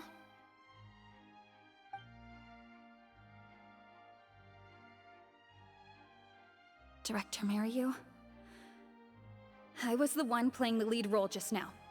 I switched costumes and masks with Jillian so that I could be the protagonist's companion and stay out of the limelight. Lynette, why on earth would you do this? You know my acting is amateur. The only reason I'm being seen as a pro, let alone a pioneer, is because you have critics supporting the show. If they'd seen me in the leading role during the first half, they wouldn't be expecting anything more. But what happens now that they've seen Jillian in the role? If you force me to play the lead in the second half, they'll be wondering, why is the actress suddenly giving such an underwhelming performance right at the climax of the whole story? These are just some of the questions that will be on everyone's minds during the second half. And those questions will follow them out the doors of the theater after the show ends. There's only one way for you to save your reputation, and that's to keep Jillian as the lead all the way to the end. Absolutely not. I'd sooner announce that we're having technical difficulties and need to stop the show. If I keep Jillian as the lead for the second half, what do you think will happen in the curtain call when she takes her mask off? Everyone will see that we've changed actors. What will your fans think? They're only here because of you, and what about all the critics who support you? If we get on the wrong side of them, it'll be the death of the whole show. There'd be tickets to refund, fines to pay for breach of contract. The whole troupe's hard work would go down the drain. Don't you see how much this would cost us? You can't just take a job on a whim, then abandon your responsibility the moment you don't feel like doing it anymore. You're playing games with other people's hopes and dreams. Director Mary, please. You're not being fair to Lynette. Actually, Jillian, he's half right. I did kind of take this on a whim. But my responsibility here is making sure you get back the role that belongs to you. And I guess part of that responsibility lies with me, considering I badgered you into accepting the job.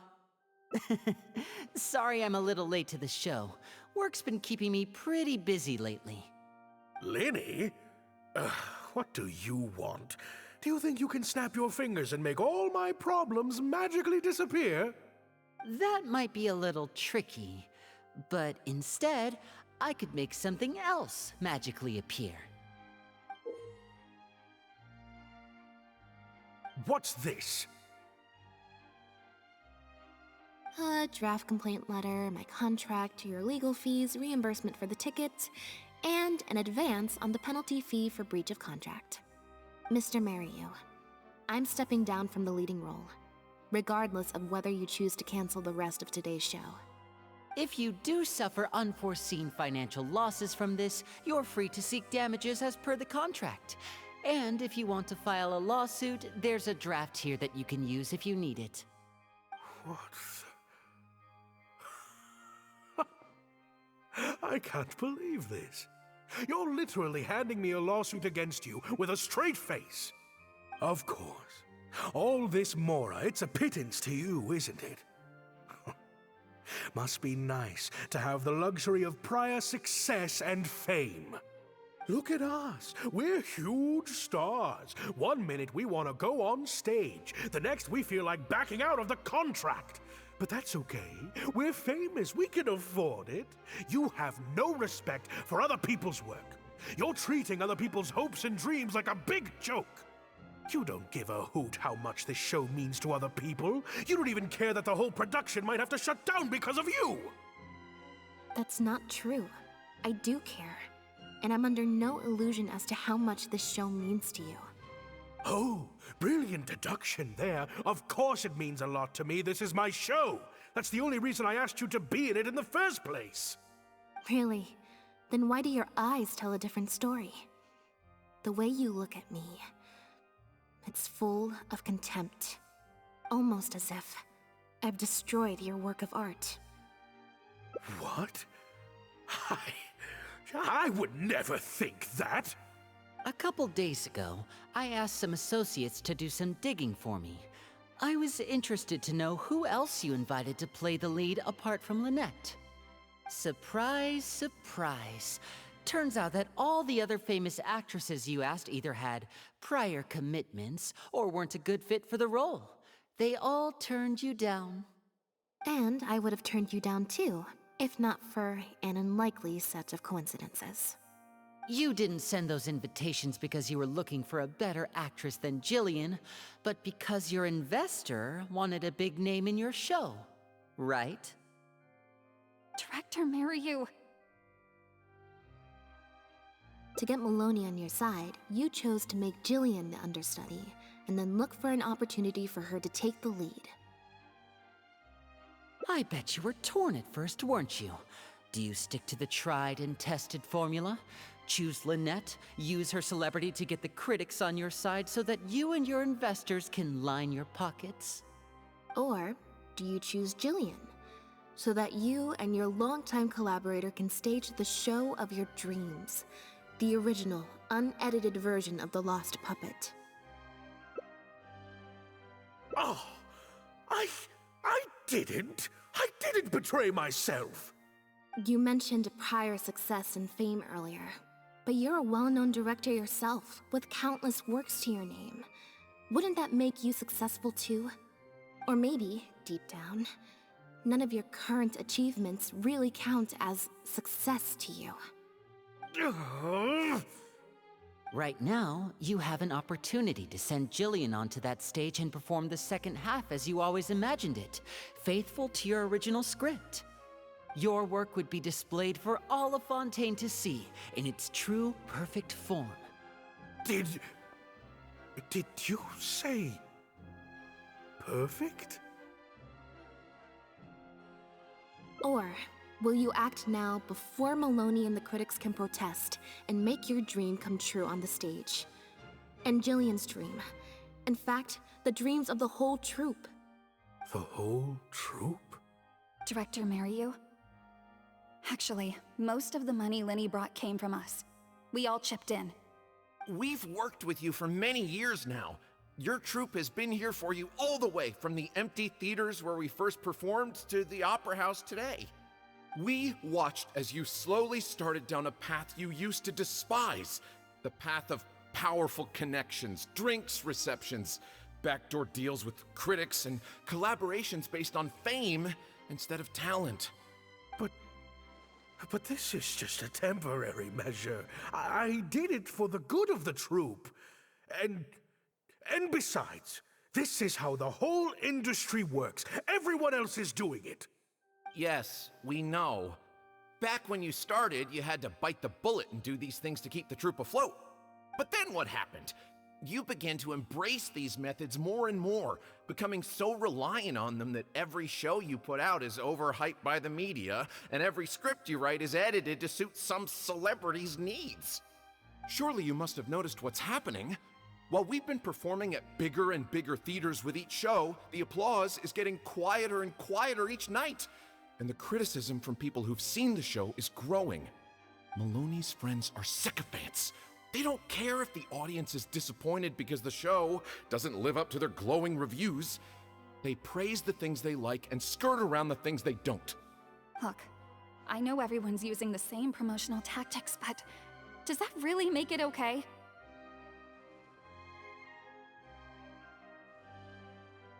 Well, it's just a stopgap solution. As soon as I've made enough Mora, I'll stop. Things will be different next time. I promise. Next time, huh? Yeah. Next time, you won't use your connections. Next time, you won't pay off the critics. Next time, you'll let Julian play the lead. Unfortunately, it doesn't work like that.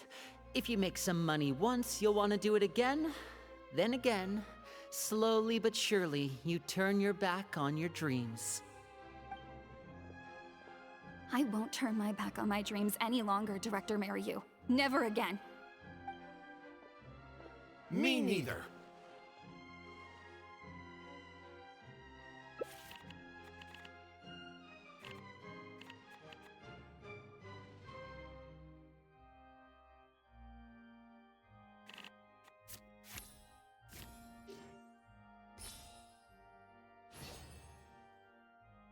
I had dreams too. What?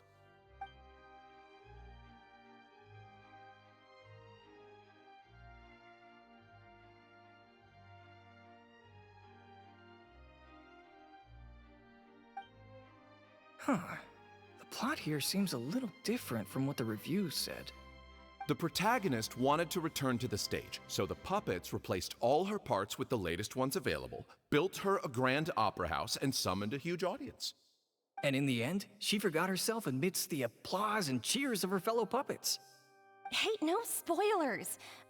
Huh? Wait, hang on, that's not even what's happening. The set has changed back to the one from the first act. Oh, Archons. Please let this work out. No need to be so nervous, Director Mariu. We only told you Lynette would be quitting the show to get you to make a decision. We wanted you to believe that this show would have to end after today, no matter what you decided.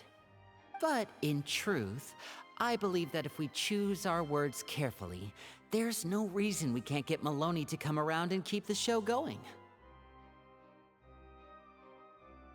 You really thought this plan through. But I'm not upset about what you've done. What's worrying me now isn't how Maloney will react or whether the show will get cancelled. It's the audience. I've always thought the original script is better, but will it move them like I've always hoped? When Jillian does her curtain call, will they applaud her? What if people only came to see the show for Lynette? And because of the reviews, what if they don't really care about the show at all?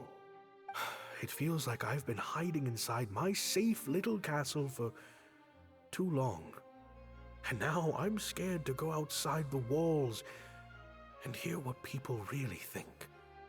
We're right here with you. We'll watch it to the end.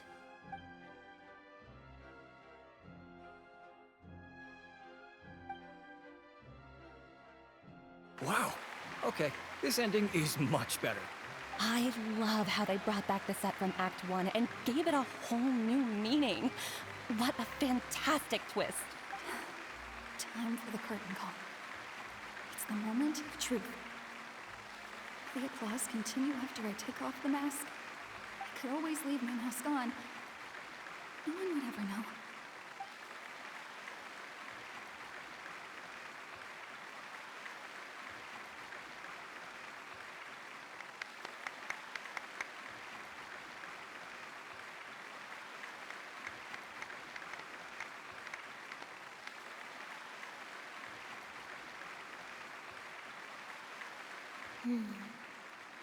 This is what fame looks like, when it's truly deserved.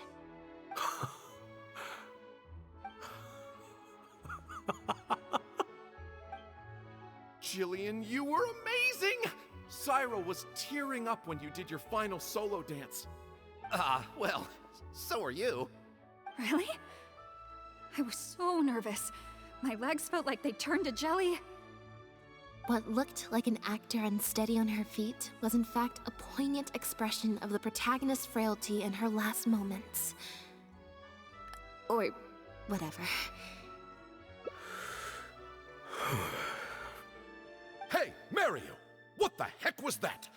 Why wasn't Lynette playing the lead? Our articles are already going to press. You better have a good explanation for this. It was my... Hey now, it was all of our... Hold on. The decision was mine, and mine alone. They had nothing to do with it. If you have any concerns, gentlemen, then please direct them to me. Marry you? So it was you? Well then, I trust you'll have no objection to me pulling the plug on this production.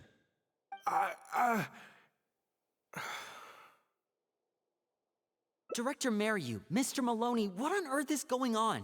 Why was Lynette not in the lead role? It took a lot of convincing from me for her to accept the role, and I had to turn down some big work opportunities to come and watch her performance today. You have some explaining to do.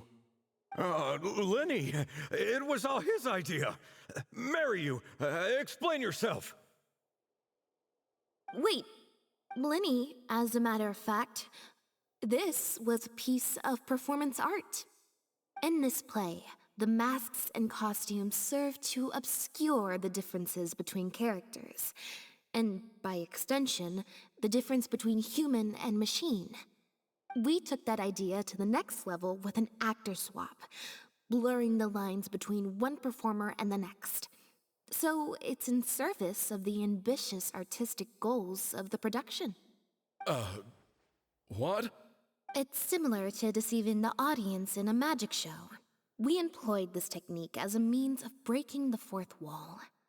It allows the audience to more intuitively understand the cognitive dissonance felt by the protagonist as a machine trying to reconcile the notion of her humanity. The audience's experience mirrors the protagonist's own confusion and becomes part of the artistic performance itself. Hold up. What is this nonsense? Oh, I see. Well, bravo, Director Mariu. You even had me fooled. That's probably more because you just don't really understand avant-garde art very well, Lenny. Maybe so, maybe so. Well, perhaps it went over my head, but I'm sure our experts here saw the whole thing coming a mile away. You must have worked it out by the end of the first half, surely. Mr. Amory, I just heard that you managed to write your review after just the first 2 acts. Yes, you're right. Director Mariu and I are old friends. You should have said something. Then I could have played along even better. Yes, well, To deceive the audience, you must first deceive your closest companions. I have to give credit to Lynette and her experience in performing magic. That's what inspired me to take my art to the next level. Hmm? You mean your show was partly inspired by Lynette's background in magic? Well, in that case, I'll have to plug it to everyone I know. Unfortunately, I think Mr. Maloney is going to cancel the show. Cancel the show? Mr. Maloney, is this true? While I accept that deceiving the audience in the manner you did certainly has artistic merit, this is not a magic show, and we don't want our audience demanding their money back. A very valid criticism, and one that I humbly accept. If that happens, we're prepared to reimburse and apologize to any audience members who weren't satisfied with the experience. Plus, it looks like Jillian is better than me at delivering the excellence people want to see. I'm sure audiences will be very happy with the show if she's allowed to stay in the leading role. Maloney, I believe there should still be time to tweak my article. From the look on Lynette's face, I think she's being sincere. Oh, one other thing. We managed to get a meeting with Lady Farina earlier. All thanks to the Traveler's reputation, of course. Anyway, she agreed to write a review focusing on Jillian's performance and the quality of the show as a whole. She promised to give her honest opinion. And I'm sure today's audience will be discussing her performance too. There's sure to be a variety of opinions. Oh, I mean, art at its finest, clearly. But I'll have to give it some thought before I decide exactly what to write. Oh, of course. Always good to put some thought into these things. Especially now, with a growing range of voices out there. I imagine competition for readers becomes more fierce when everyone's discussing the topic. Corentin, Amory, let's go.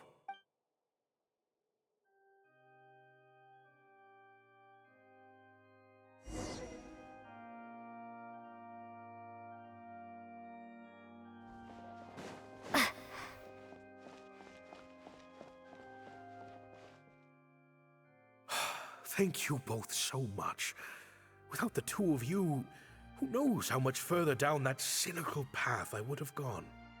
I always told myself that once I'd made enough mora, I'd get back to doing what I loved. But somewhere along the way, I started to lose sight of what that was.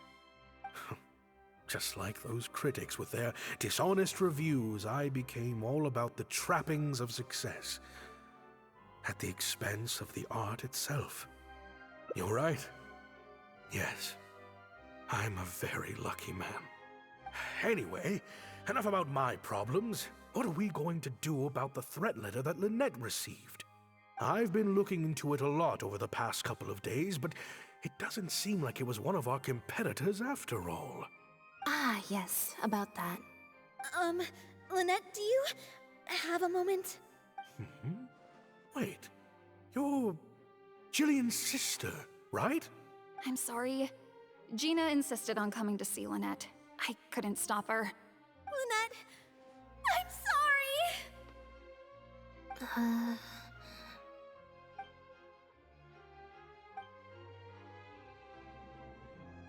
That letter? I was the one who wrote it. What? Gina? So it was you? Director, it's time for... Oh, okay. Weird energy here. I think we came at a bad time. Lynette, Gina must have been worried sick about me. I'm sure even she wouldn't do something so stupid if she was in her right mind. I'm so sorry. I promise I'll make it up to you somehow. Jillian, no!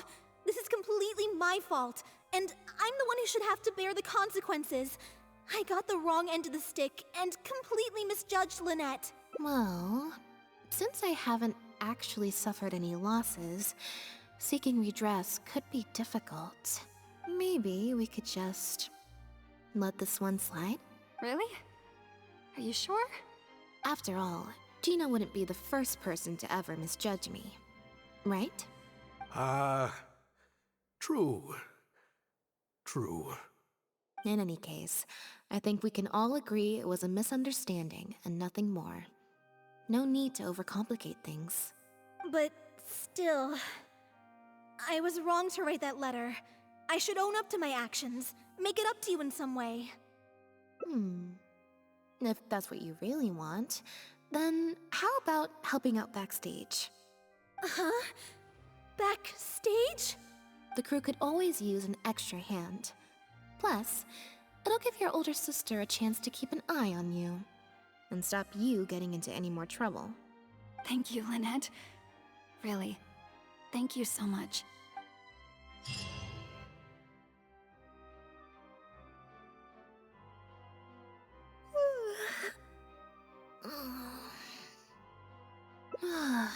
Is it? I'm so much more at home here in the audience. I get to sit on a comfy seat, and I don't have to activate my energy-consuming modes all the time. Mary said she's a very promising young actress, and she has natural chemistry with her older sister. In their capable hands, the show doesn't need me to attract an audience anymore. Phew. Freedom at last. Fame is more trouble than it's worth. I'd rather leave that side of things to my brother and the others. I'm happiest when I get to sit in a quiet place, watch them do their thing, and cheer them on. Yep, exactly like I'm doing now.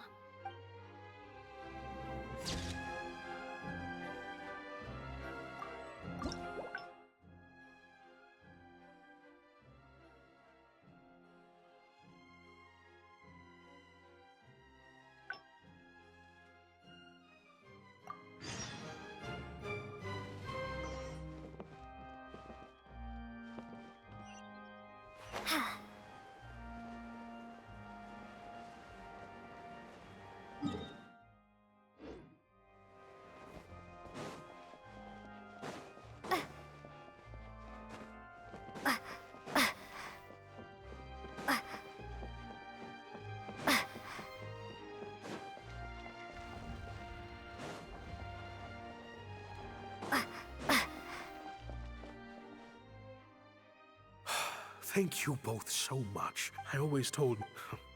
just like those... You're right. Anyway, I've been looking... Ah, yes. I'm sorry. Lynette!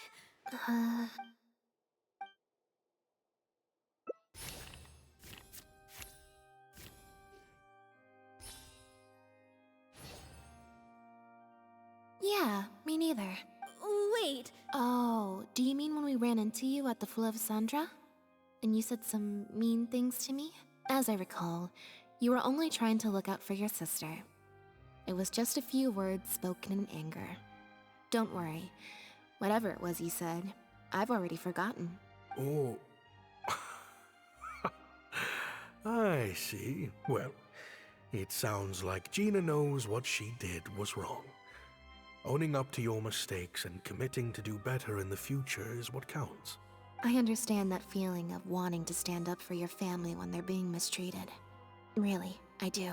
But next time, maybe consider a different tactic?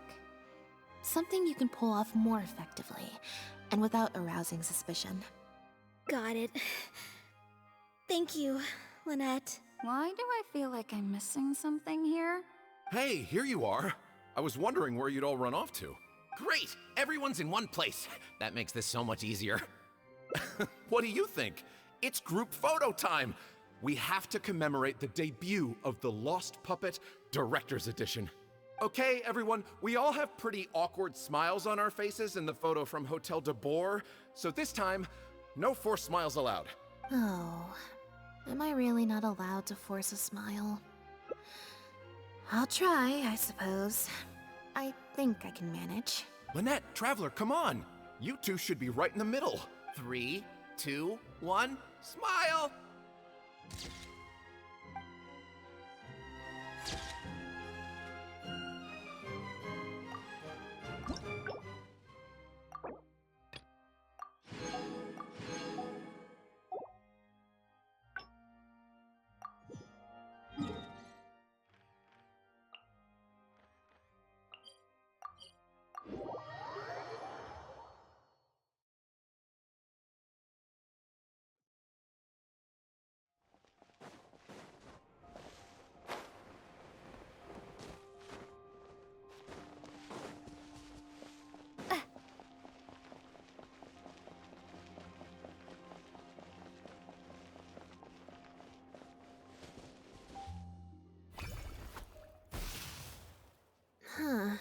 I didn't like that.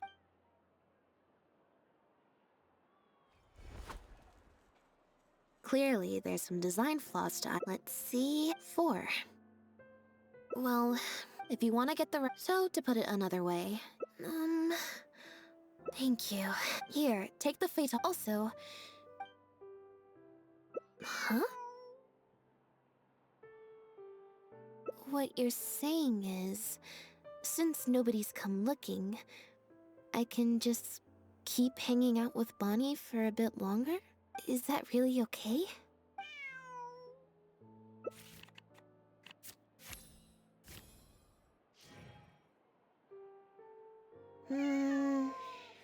Maybe not. As much as I don't want to, I really should be getting back. Besides, if someone does come looking for me or Bonnie and finds me just chilling out with a cat, well, I feel like I'd have a...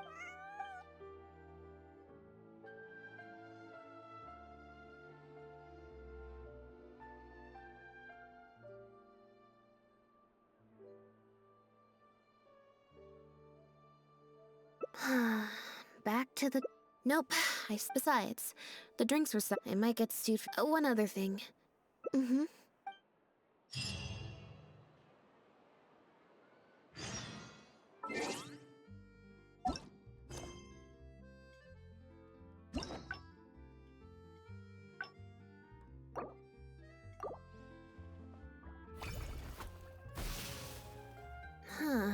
I didn't like that.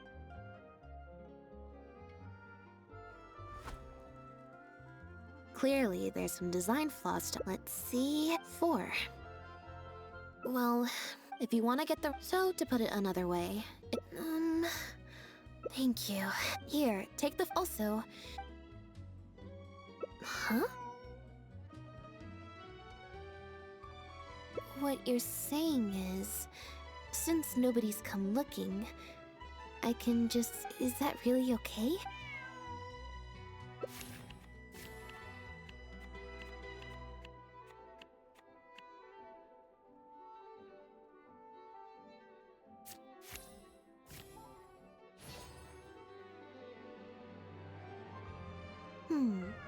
You make a good point.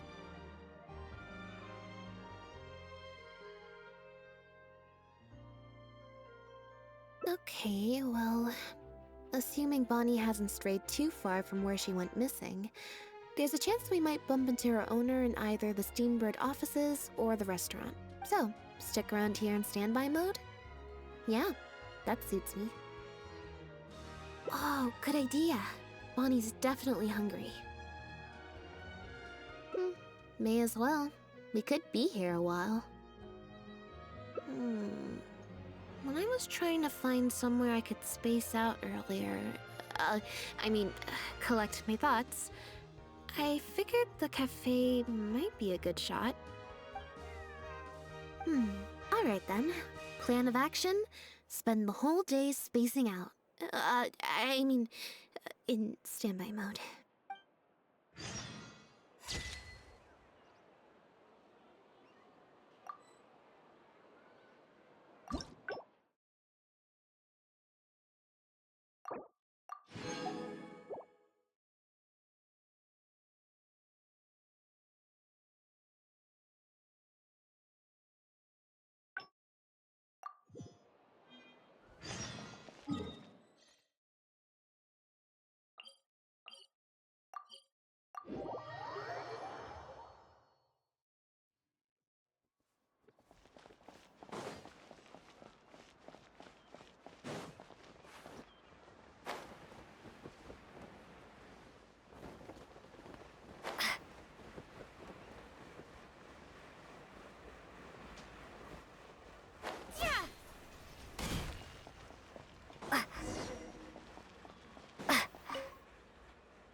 It was that obvious. We investigated so... Is there still anything... The Marechaussee Phantom found Bonnie and the Lefebvre pendant at...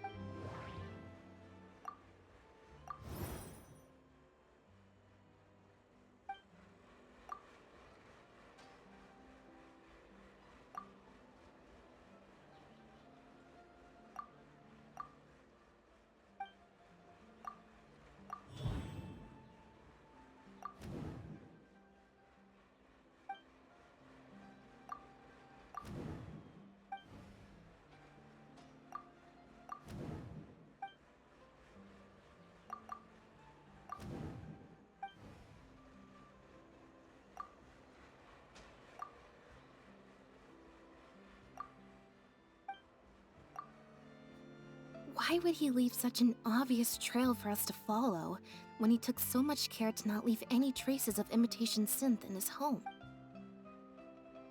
Bernard claims to have received a letter last...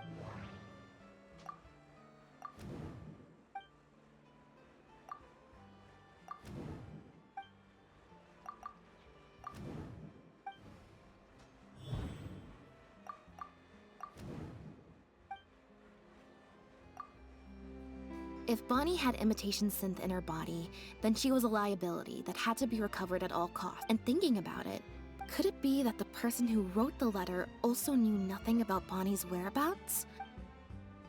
Well, we've discovered that Bernard...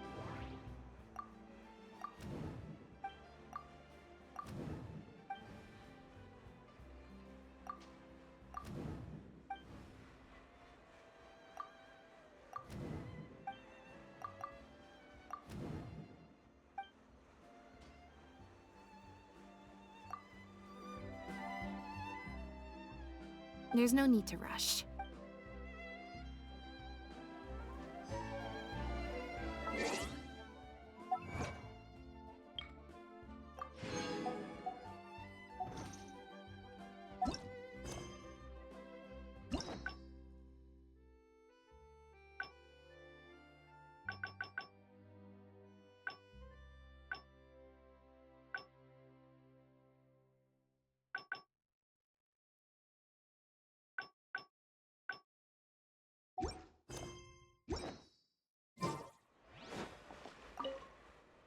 Now behave.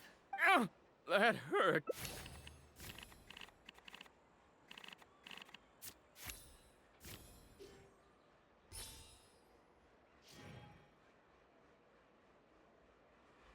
Is everything... I still feel... Also, I've...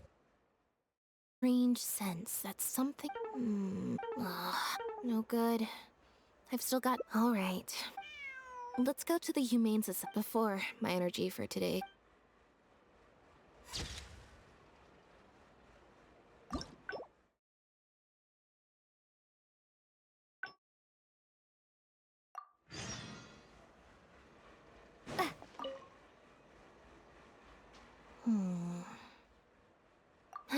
Now, we investigated... Is there still... The Mars show safe...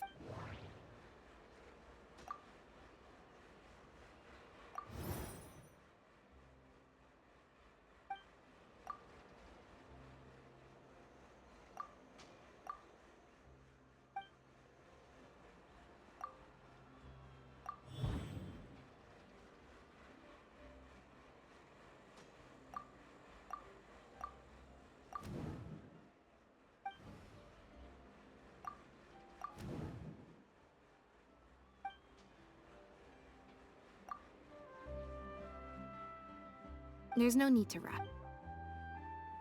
Bernard...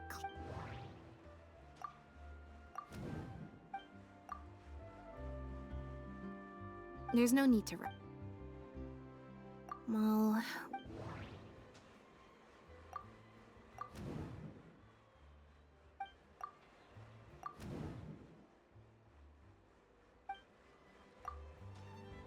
Yeah...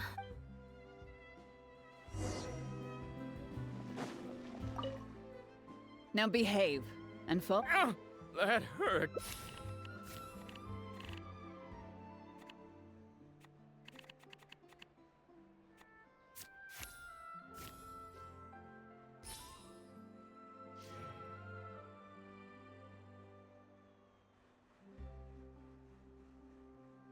Is everything... I still feel... Also... no good. Alright. Let's go to the... Before...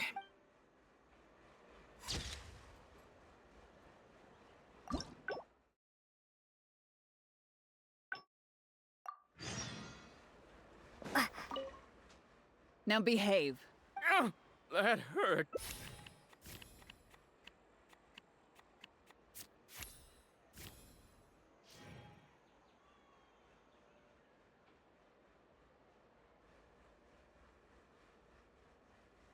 Is everything... I still feel... Also... no good. I've still... Alright. let's go to the before.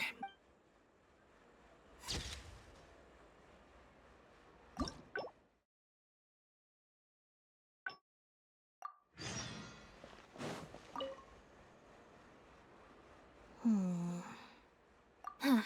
We investigate. Is there still the Mara show safe?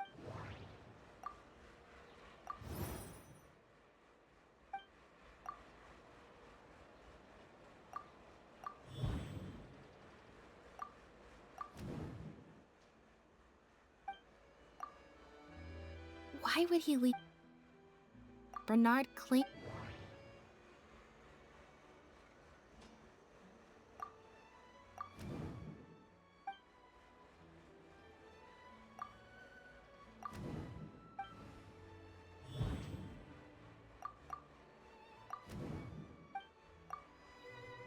If Bonnie had him and thinking about, could it be that well, we've just...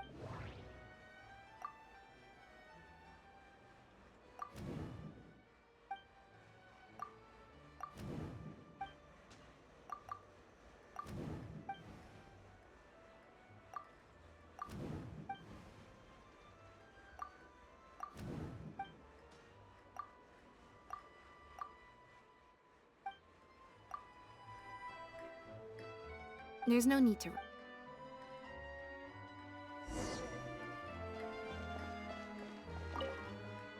Now behave. Ugh, that hurt.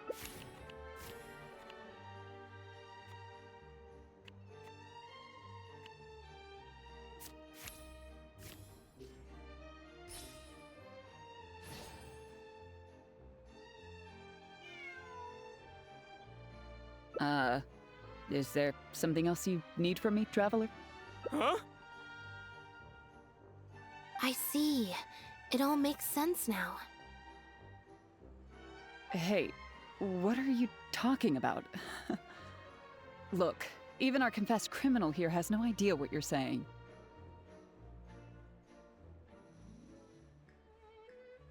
Because he has been kept in the dark all along. And I assume it's the same with Pierre.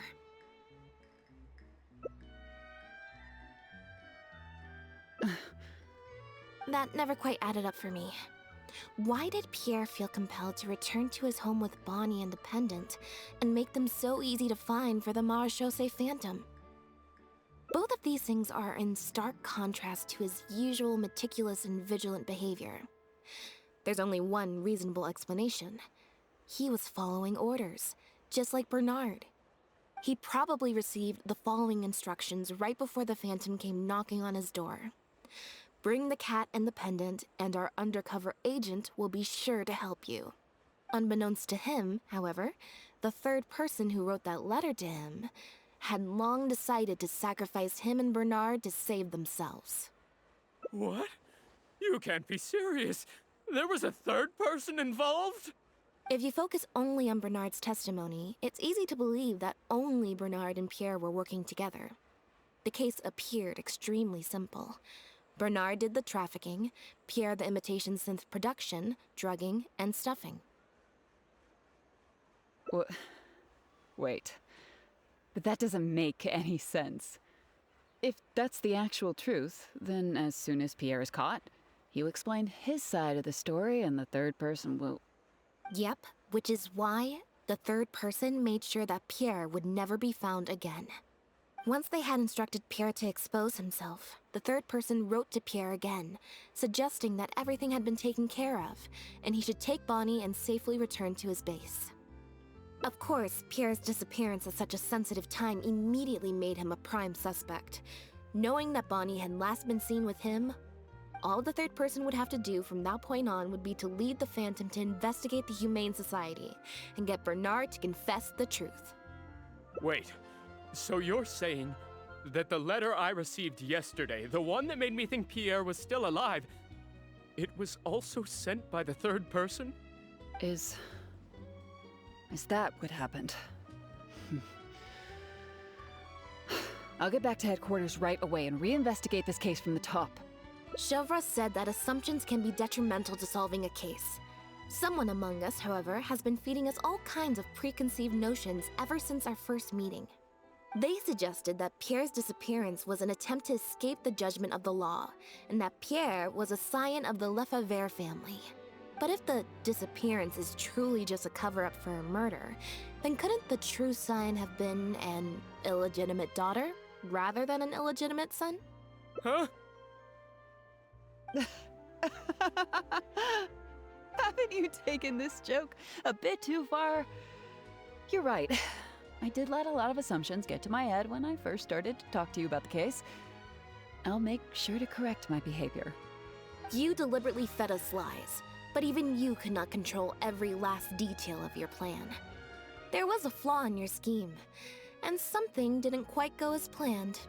Getting the Marechaussee Phantom to notice Pierre was only the first part of your plan. Had they failed to take notice of the Humane Society, they could have cast a wider net. And you couldn't predict what they might possibly find, if given enough time. This, of course, was the main weakness of your plan. As someone accustomed to acting from behind the scenes, you didn't want to take the risk of personally proposing a raid on the Humane Society. So, you thought about pulling a few more strings, so all the suspicion would point towards Bernard and his society. Once the Phantom expanded their search, it would only be a matter of time before they found Pierre's base. If a cat last seen with the suspect turned up dead at the imitation synth base, it wouldn't be long until the Phantom would figure out exactly how she had been mistreated and turn their eyes towards the one organization that has been sending boatloads of animals out of Fontaine. It was probably during your ambush of Pierre. You didn't even have the time to check if she had already been stuffed full of imitation synth. Still, you soon found another opportunity. Before long, Bonnie had made her way back into the city, and even popped up on the Steambird. Like Bernard, you desperately wanted to confirm the contents of her stomach, so you hurried to find us. Unlike Bernard, however, you were hoping that Pierre did have the time to make her swallow a load of imitation synth. While investigating the suspect's cat, we unexpectedly discovered that the suspect has been smuggling imitation synth using living animals as intermediaries. That was your plan, in any case. With that, you'd have been able to lead the investigation towards the Humane Society. Bonnie had managed to escape before Pierre was able to stuff her full of imitation synth. That part of your plan could no longer be carried out. But as shrewd as you were, you came up with another plan right away. You manipulated the Traveler and I to help you identify Bernard as a key suspect. You used the Lefebvre name as bait to get us to join your investigation. With 2 extra bodies around, the Special Patrol is sure to soon take note of the strange event of Bernard somehow having a reason to look for Pierre's cat. So, what you're saying is, I went to all that trouble just for the chance that you might put forth the suggestion that would lead you down the wrong path. Of course, you did far more than that. Just now at Lumidu's Harbor, were you not the person who highlighted the suspicious activities of the Society? Ugh. You even highlighted the Society's activities during your compilation of the logs, so they'd be immediately visible to anyone examining the records. Moreover, the logs contained no records of the Port Authority's activities. In other words, your activities. And what are you trying to suggest with that? I am insinuating that you had plenty of opportunities to transfer the raw materials for imitation synth from the harbor to a boat, and then sail over to the meeting place full of floating barrels. And that's how neither the trafficker nor the manufacturer knew there was a third person who supplied the raw materials and surreptitiously operated between them. Pierre manufactured imitation synth using the raw materials you provided, stuffed the animals, and placed the animals back into the barrels. Having received the green light from you as Pierre, Bernard then retrieved his animals and shipped them out of Fontaine once he had received enough for a full batch. This is the truth behind your smuggling ring. I can't believe it. I never put 2 and 2 together. You've sure got an extremely lively imagination. So what do you think she's going to say next? Ever thought about a career in writing crime novels, huh? It appears that it's quite easy to predict what you'll think or say. Then, if we apply that to this case, we can also think of a few places to look for incriminating evidence. You know very well that this case will not end until Pierre is found, so you will have him commit suicide out of fear and shame to end the investigation for good. That way, you can also pin the blame for the overseas smuggling activities, the theft of the harbor's confiscated raw materials, and even the Lefebvre name on him. After all, dead men tell no tales. But you still want it to appear as if he had sent that last letter to Bernard, so you have to make sure he cannot be found until after Bernard has confessed to the authorities. To do that, you either will hide his body until you've found an appropriate time to set up a fake suicide scene, or you'll dump it someplace where it'll be hard to determine the exact time of death. Submerged in water, for instance. The location would ideally allow you to keep the body hidden for some time while also letting you keep an eye on it. There are only so many options to hide a person's time of death after all. As long as the Phantom investigates each of the possibilities in turn, they'll surely find Pierre's remains. Especially since, as the prime suspect who will now be taken into custody, you will no longer have the time to move him or set up a fake suicide scene to cover up the murder. How absurd. And on what grounds will you order my arrest? Don't think for a second that your spouts of nonsense will amount to any kind of real argument. After all, I'm... Elodie Lefebvre! As the captain of the Special Security and Surveillance Patrol, I hereby declare you as a suspect in the case. If you have any objections, you may raise them later during interrogation. That's right. We received a message from Lumiduce Harbor that you were going to investigate the Humane Society. We didn't expect to run into you at such a critical moment. While at the harbor, we noticed something else extremely interesting. Apparently, you often used all kinds of excuses to swap your shifts. And if one were to match the times of your shifts to the activities of the Humane Society and those of certain foreign ships, they'd find them to be an exact match. That's just a coincidence. Yes, I'm sure you have already thought of a dozen different ways to explain away the suspicious activities, but as far as evidence goes, that should be enough to warrant taking you into custody. Don't worry.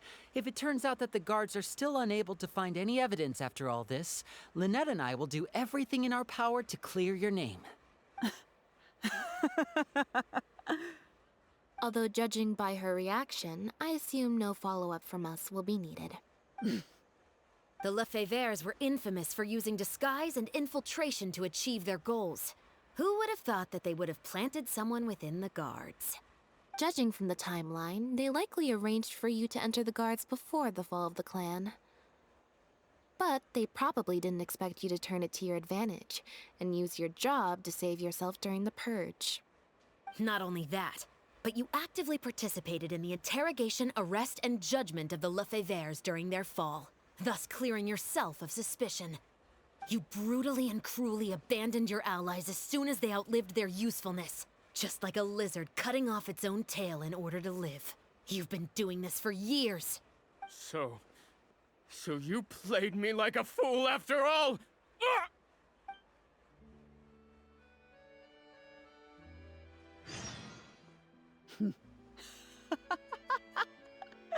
What was that word you used? Ally?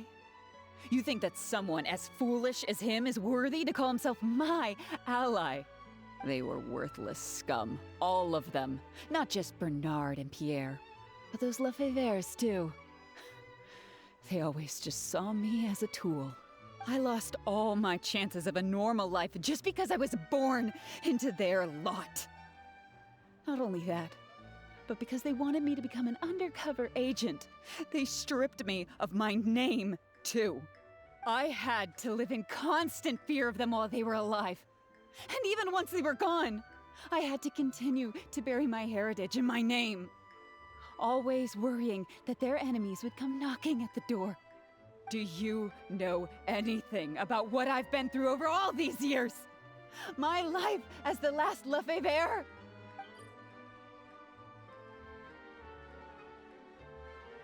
I don't, and neither do I care.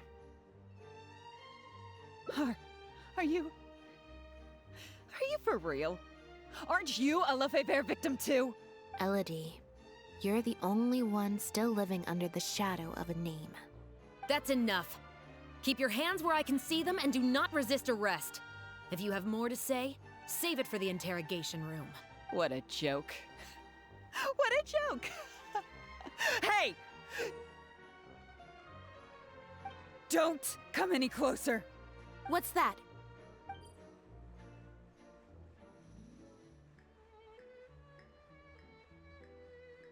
Know what this is? I've secretly planted loads of explosives in the Humane Society. Just one step closer and whether they're cats, dogs, or just unlucky human employees, they'll all be blown up into smithereens. Surely you bunch of goody two-shoes won't let that happen, right?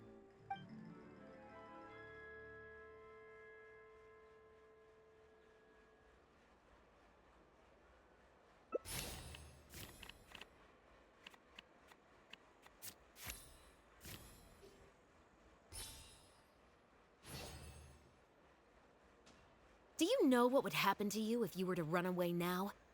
The entire Special Patrol would be out hunting for you day and night, to the ends of the world. Once word of that gets out, all the factions in Fontaine would be after you. But if you throw away the device now, I'll still count that as turning yourself in to the guards. Would you rather go back with me now and wait for a trial? Or wait for your enemies to find you and subject you to the same interrogation techniques that your relatives were once infamous for? No, I can't.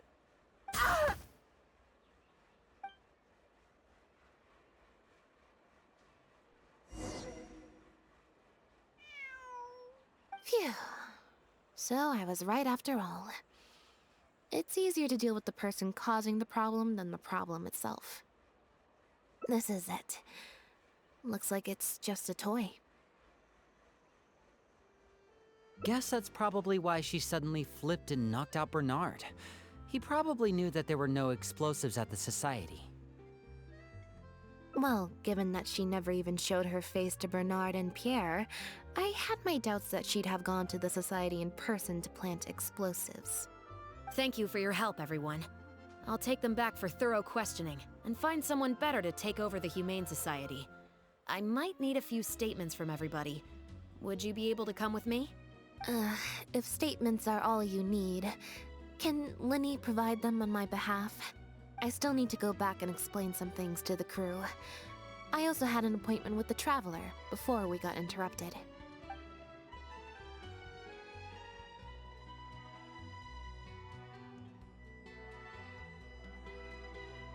Ah, so you do remember.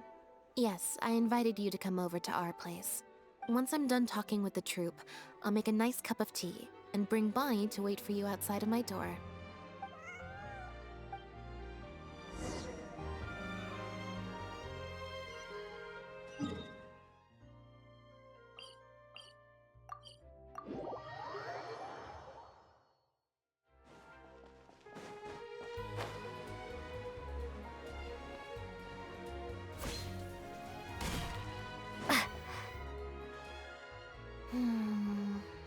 Black tea and a cute kitty. Truly the best combo for standby mode. Want some? Mm-hmm. I hope you'll like it. Not at all. Information is indeed very important, but if you were to try to collect every piece of information you come across, your efficiency would actually decrease. Plus, if you just think about it, what sounds more fun? Writing a statement or enjoying a tea party? Great answer. That'd be my pick too. Had we not run into that case, we could have spent the entire day like this. But now I'm running low on both time and energy. You're right. I can sense it. I'm recharging very quickly at the moment. Something about her rubbed me the wrong way since the very beginning. But to be more precise, it was probably around the time when I saw Bonnie try to get away from her. Elodie tried to get close, but Bonnie deliberately dodged her. Maybe Bonnie had tried to evade her before at Pierre's base. Or perhaps Bonnie just instinctively knew that she wasn't a good person. Not everyone who likes cats is a good person. But if cats like you, you're probably alright. Humans tend to overthink things, but cats rely on their instincts, and they're pretty sharp. I mean, just look at Bonnie. She took a liking to you the moment you met.